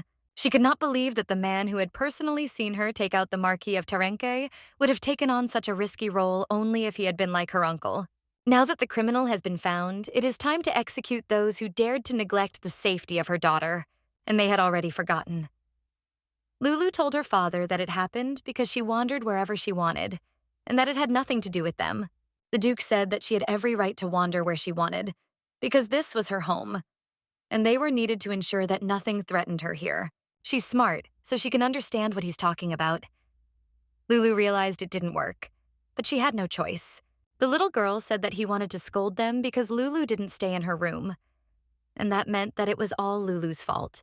Dad said no, and Lulu said she would stay in her room for the rest of her life. It was all Lulu's fault. The Duke said that sounded good. Ares turned to his sister and said that he would bring her whatever she wanted. Flowers, decorations, even the sky itself. Lulu couldn't understand what had come over his little angel. Lulu was very grateful, and she said that she would die much earlier from lack of physical activity, and she said goodbye to her dad and brother in advance. The men were shocked and did not understand what this farewell was about. The Duke said he had thought about it and decided that responsibility for what he had done could be meted out in ways other than the death penalty. The son agreed with his father. The Duke said that their new punishment would be discussed later, and now he sent them away. They were shocked that the lady managed to convince the gentleman. They did not believe that such a thing was possible. They were all grateful to the lady and shouted to her that they loved the lady with snow-white skin and heart. The vassals were incredibly grateful, and the girl's reputation rose again. The task was completed. Shame is a matter of minutes, but human life is priceless. Besides, it still has a task to complete. The little girl also got cash for her reputation. Lulu was completely shocked that it wasn't a lottery, but money right away. And also, due to the increased influence, she was given a ticket for 20,000 units of cash. The status window showed unfinished tasks. It still hadn't been counted. That meant Ixion still hadn't accepted her as a full member of the family. Lulu thought he was a stubborn ram, but she decided that she should still be grateful to him for saving her. First, she decided to increase her wealth because she has 3 lottery tickets, and all for the sake of crushing Ixion. She called the Ring of Fortune. She was shocked by how the wheel moved there. Everything was under control. She opened the inventory. Lulu had just left something useful there for such a case. Lucky Potion. This potion, which mysteriously appeared in England, brings good luck to anyone who receives it. It is currently in Lulu's hands. However, to gain good luck, she must drink it within the next 4 days, after which the bottle will pass on to the next person. Lulu was surprised when she saw that very letter of happiness from England. She hoped that this potion at least worked. The effect was to increase luck in all lotteries within 1 hour of ingestion. It was perfect. The little girl began to drink the potion. It was a very familiar taste for the main character. It was like mint chocolate. And Lulu liked it. Although everyone likes the taste of mint chocolate, Lulu felt the power awakening in her with her whole body. The power of mint chocolate. She was ready to spin the roulette wheels. The little girl decided to use all her lottery tickets. She was illuminated by something. She won 20,000 cash as well as 5,500 cash units. The little girl couldn't believe these amounts. The potion was awesome. Lulu was happy, because now she can call upon the novella, Terminally Ill Villain Doesn't Want to Fall in Love. Since she can no longer know what Ixion is thinking, she now needs the power to test his level of sympathy. Ixion asked Ares what he wanted and asked if he had come to kill him. Ares told him not to talk nonsense, because if he killed her, he wouldn't be able to prove his strength. The guy gave his brother a drink and asked him to tell him why he had acted so recklessly. Although he admits that it turned out very effectively, Ixion told him to back off. Ares added that he was lucky there was no explosion of magic. Otherwise, he wouldn't be here anymore. The guy didn't understand what explosion it was because he wasn't that brainless.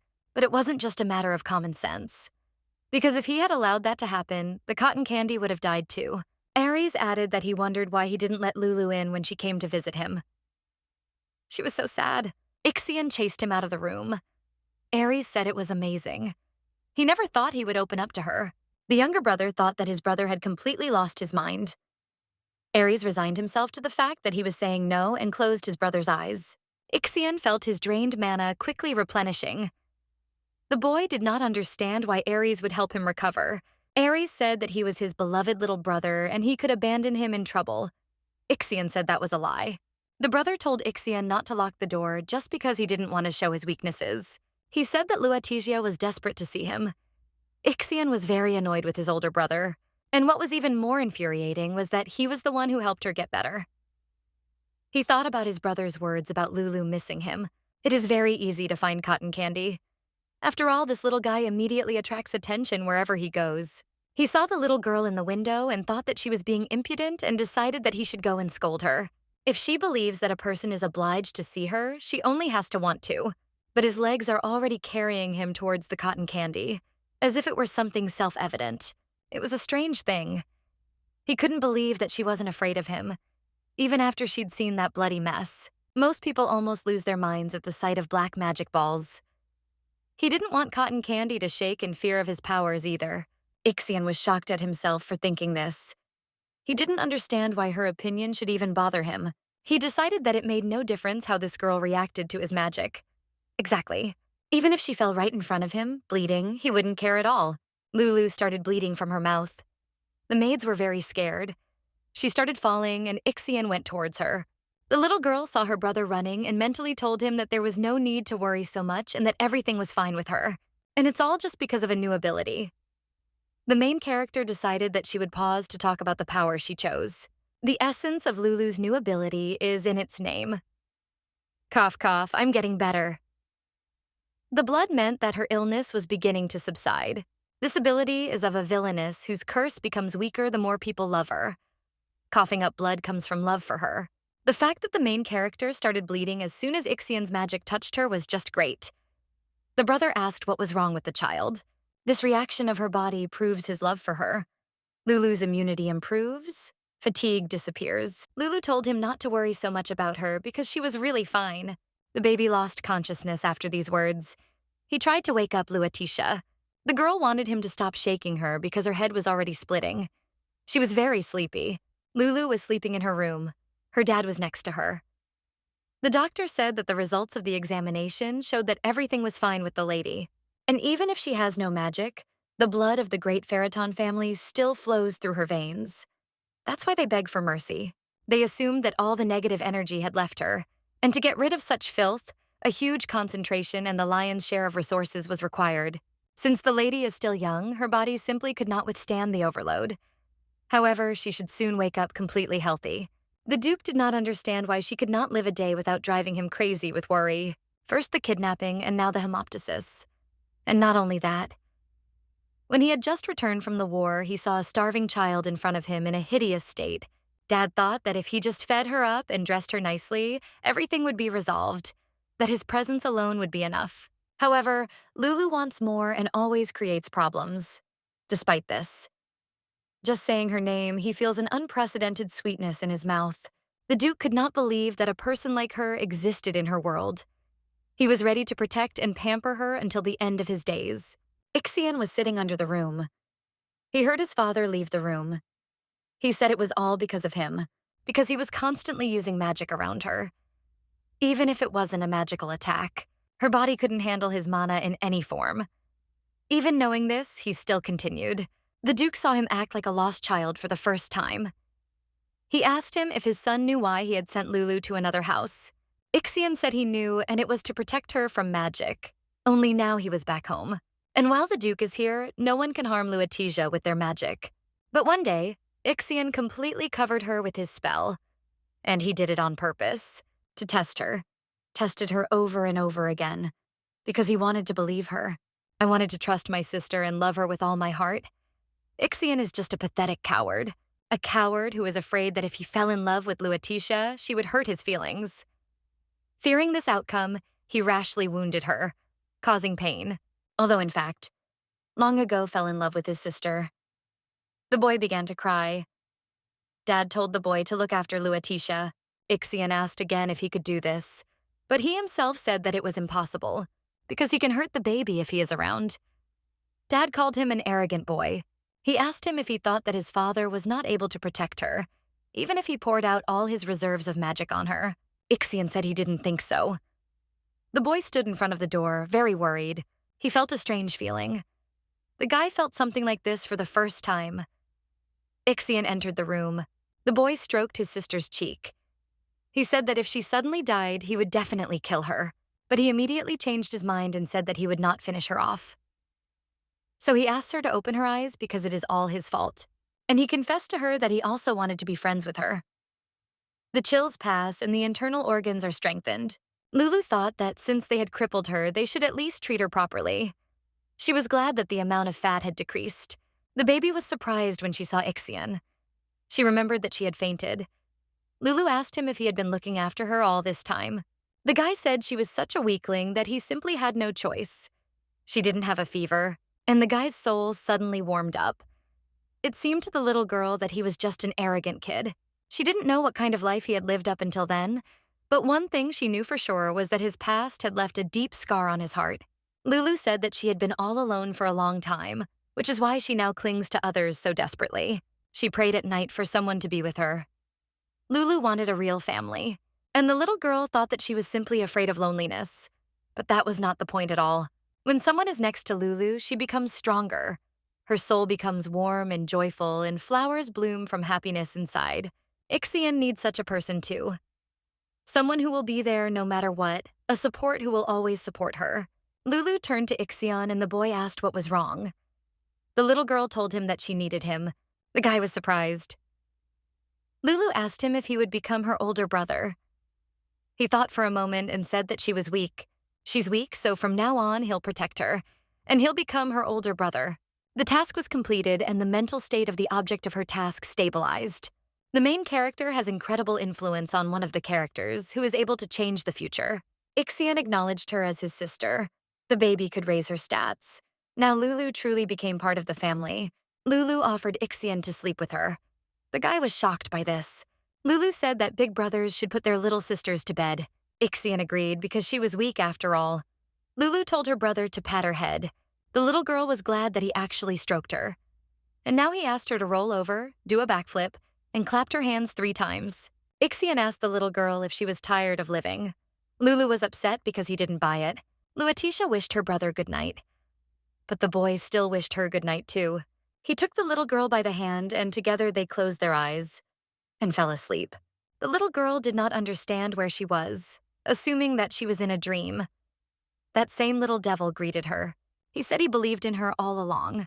The little girl grabbed him and said that's where he got caught. Lulu called him a dirty cheater and told him not to pretend to be a saint. The main character asked him if he knew how much she had suffered because of this. But he said that he had already fulfilled his part of the agreement.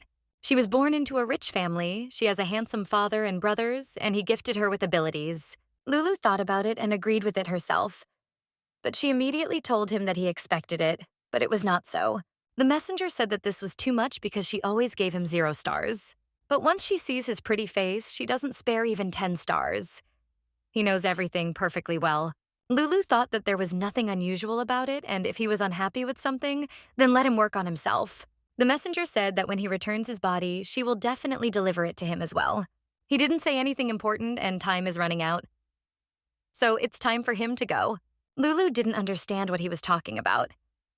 He flew away, and Lulu woke up in her bed. There were a lot of flowers on it. Anna was glad that the lady woke up. She told that these flowers were left by the young master Ixion. The little girl didn't understand why Ixion gave her flowers. She was shocked because she didn't believe it. Lua assumed that she was indeed asleep. Otherwise, why would Ixion give her flowers? Anna assumed that he had left them in his place. After all, the young gentleman had woken up first and left while she was sleeping. If they hadn't come in, he would have continued to doze off with her. However, Ixion doesn't show his sleeping face to anyone, so he left the room. He woke up and went to his room without even saying goodbye. But the fact that Ixion left her flowers. With the arrival of the young lady at the palace, the situation changed dramatically. His lordship seemed to have become a completely different person. One day, a man heard him say, "Yum yum." Everyone heard this except one vassal. The man was shocked that the duke had never said such a thing in his presence. He envied the ears that had not heard it. He didn't understand what yum was. Yum, suggesting that it was a code name for someone who must not be named.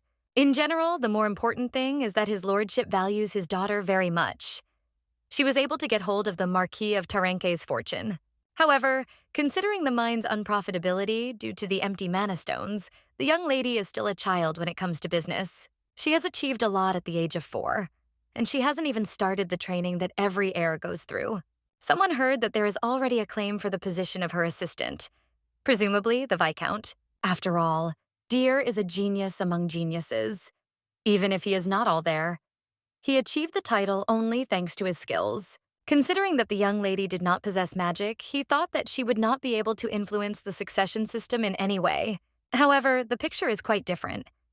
Young shoots need to be suppressed as soon as possible so that they do not become a real problem in the future. They asked Mr. Aries what he thought about this. Lulu decided to start leveling up. The identity check was in progress. The reader who made a deal with Aftanez. Test completed.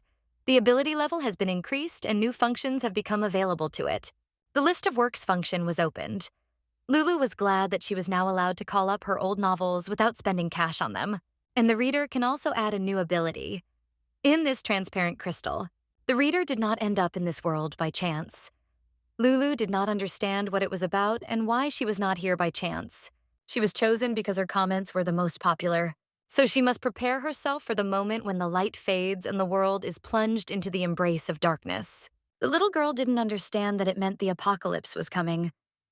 She was warned that winter was coming and she had to be on guard. She decided that this might be the cliché where a dragon or some kind of demon suddenly attacks the duchy. Lulu hoped she wasn't being asked to become a paladin. Her family and everyone she loves will be caught in a cold northern wind that they will never be able to resist. However, the main character is no longer alone. And if she clenches her fists in an attempt to resist evil, there will be those who will become her support. She really is not alone anymore. Now she has close people. The message told the reader not to be afraid because she could overcome all difficulties precisely because it was her. But Lulu didn't believe that such a little thing would be able to do anything. but her past life was enough for her, in which she was pushed around by everyone and their dog. She decided that she would not allow that to happen again. Lulu decided that she would not follow the plot and doom herself to tragedy. And for that, she needed strength. And she can only get it by doing this. She decided to accept all the tasks. Lulu took the risk of not even checking their contents because that was the only way she could progress. Even if there are difficult tasks among them, the failure of which does not threaten a penalty, she will complete them too. The main character decided to take the helm of her own destiny. A new task was given, and Lulu was surprised. The assignment said that she had to kiss her dad, ride on Ixion's back, and eat something tasty with Ares. His lordship arrived, and with him the young lady. They were agreed that he would let her into his office, but it was strange to come to the assembly hall with the child. The man turned to the Duke. He said that this was not a regular meeting, but a monthly meeting on important issues. The man added that the lady was too young for such a thing, and was not connected with any of the cases being discussed today, and he thinks that she should not take part in such an event, since she has no right to do so. The Duke told the Viscount that his mouth stank and asked if he had brushed his teeth. Everyone was in complete shock and didn't understand what kind of teeth they were. Ixion sat down and asked Viscount Vinwern why he hadn't brushed his teeth in the morning. The Viscount began to feel very shy. Everyone was in complete shock. This brought an awkward silence. The woman was surprised that Ixion was now taking part in the meetings. The man agreed, because she had not been here for a long time. Everyone assumed that a wind of change was blowing through the Ferraton family. The Duke said he wanted to gather a group of assistants for Lueticia. The vassal said that this was too hasty a decision. Unlike his sons, she is an ordinary child. But another man said that what ordinary child could uncover a scammer's scheme? The young lady defended the family's honor, which was almost tarnished by this incident. The man said that their family's power was magic, and the Viscount asked again if he was implying that their lady was not good enough. The little girl felt strange, because not only Dad but also the elders were silent. Lulu thought they must be vehemently opposed to her involvement in family affairs. The girl assumed that this was a test to see if she was worthy of her own group of assistants, and it's probably because she doesn't have magic. Or maybe her dad made a deal with them. She had a mission where she was asked to find another person involved in the kidnapping attempt. She couldn't believe that her father, who was amazingly good at uncovering courtyard intrigues, had no idea who that person was. Lulu was sure that he knew everything for sure. Dad just believed that she could figure it out on her own. There was also a task in which it was written that there was a traitor in the duchy who, like a parasite, skillfully hid from other people's suspicions. Only after passing this unofficial test will Lulu be given the right to create her own council. The little girl wondered why her daddy brought her here. Dad believed that she would understand everything without explanations. This is the first time that such high hopes are placed on her. She kissed her dad. Lovetisha whispered in his ear that she was very grateful to him for believing in her. Lulu had to live up to his expectations. Meanwhile, the vassals were in shock. The Viscount thought that the lady was cute, and the others were shocked by the smile of the master. The meeting was over, and Lulu had to quickly complete the easy tasks. The next task was to do everything to ensure that Ares recognized her as a full-fledged member of the family. Could do it. She called Ares and offered him cookies with marshmallows and chocolate. Ares happily agreed, but Lulu felt something strange. She said that if he didn't have time, then they could reschedule. The guy said that there was nothing more important than having tea with his beloved little sister. Lulu was delighted. This was great, but she didn't understand what Ixion was doing here. The guy said that she could be grateful for his company. The little girl was afraid that she and Ares would quarrel again. She wanted him to sit quietly, and he wanted him not to command.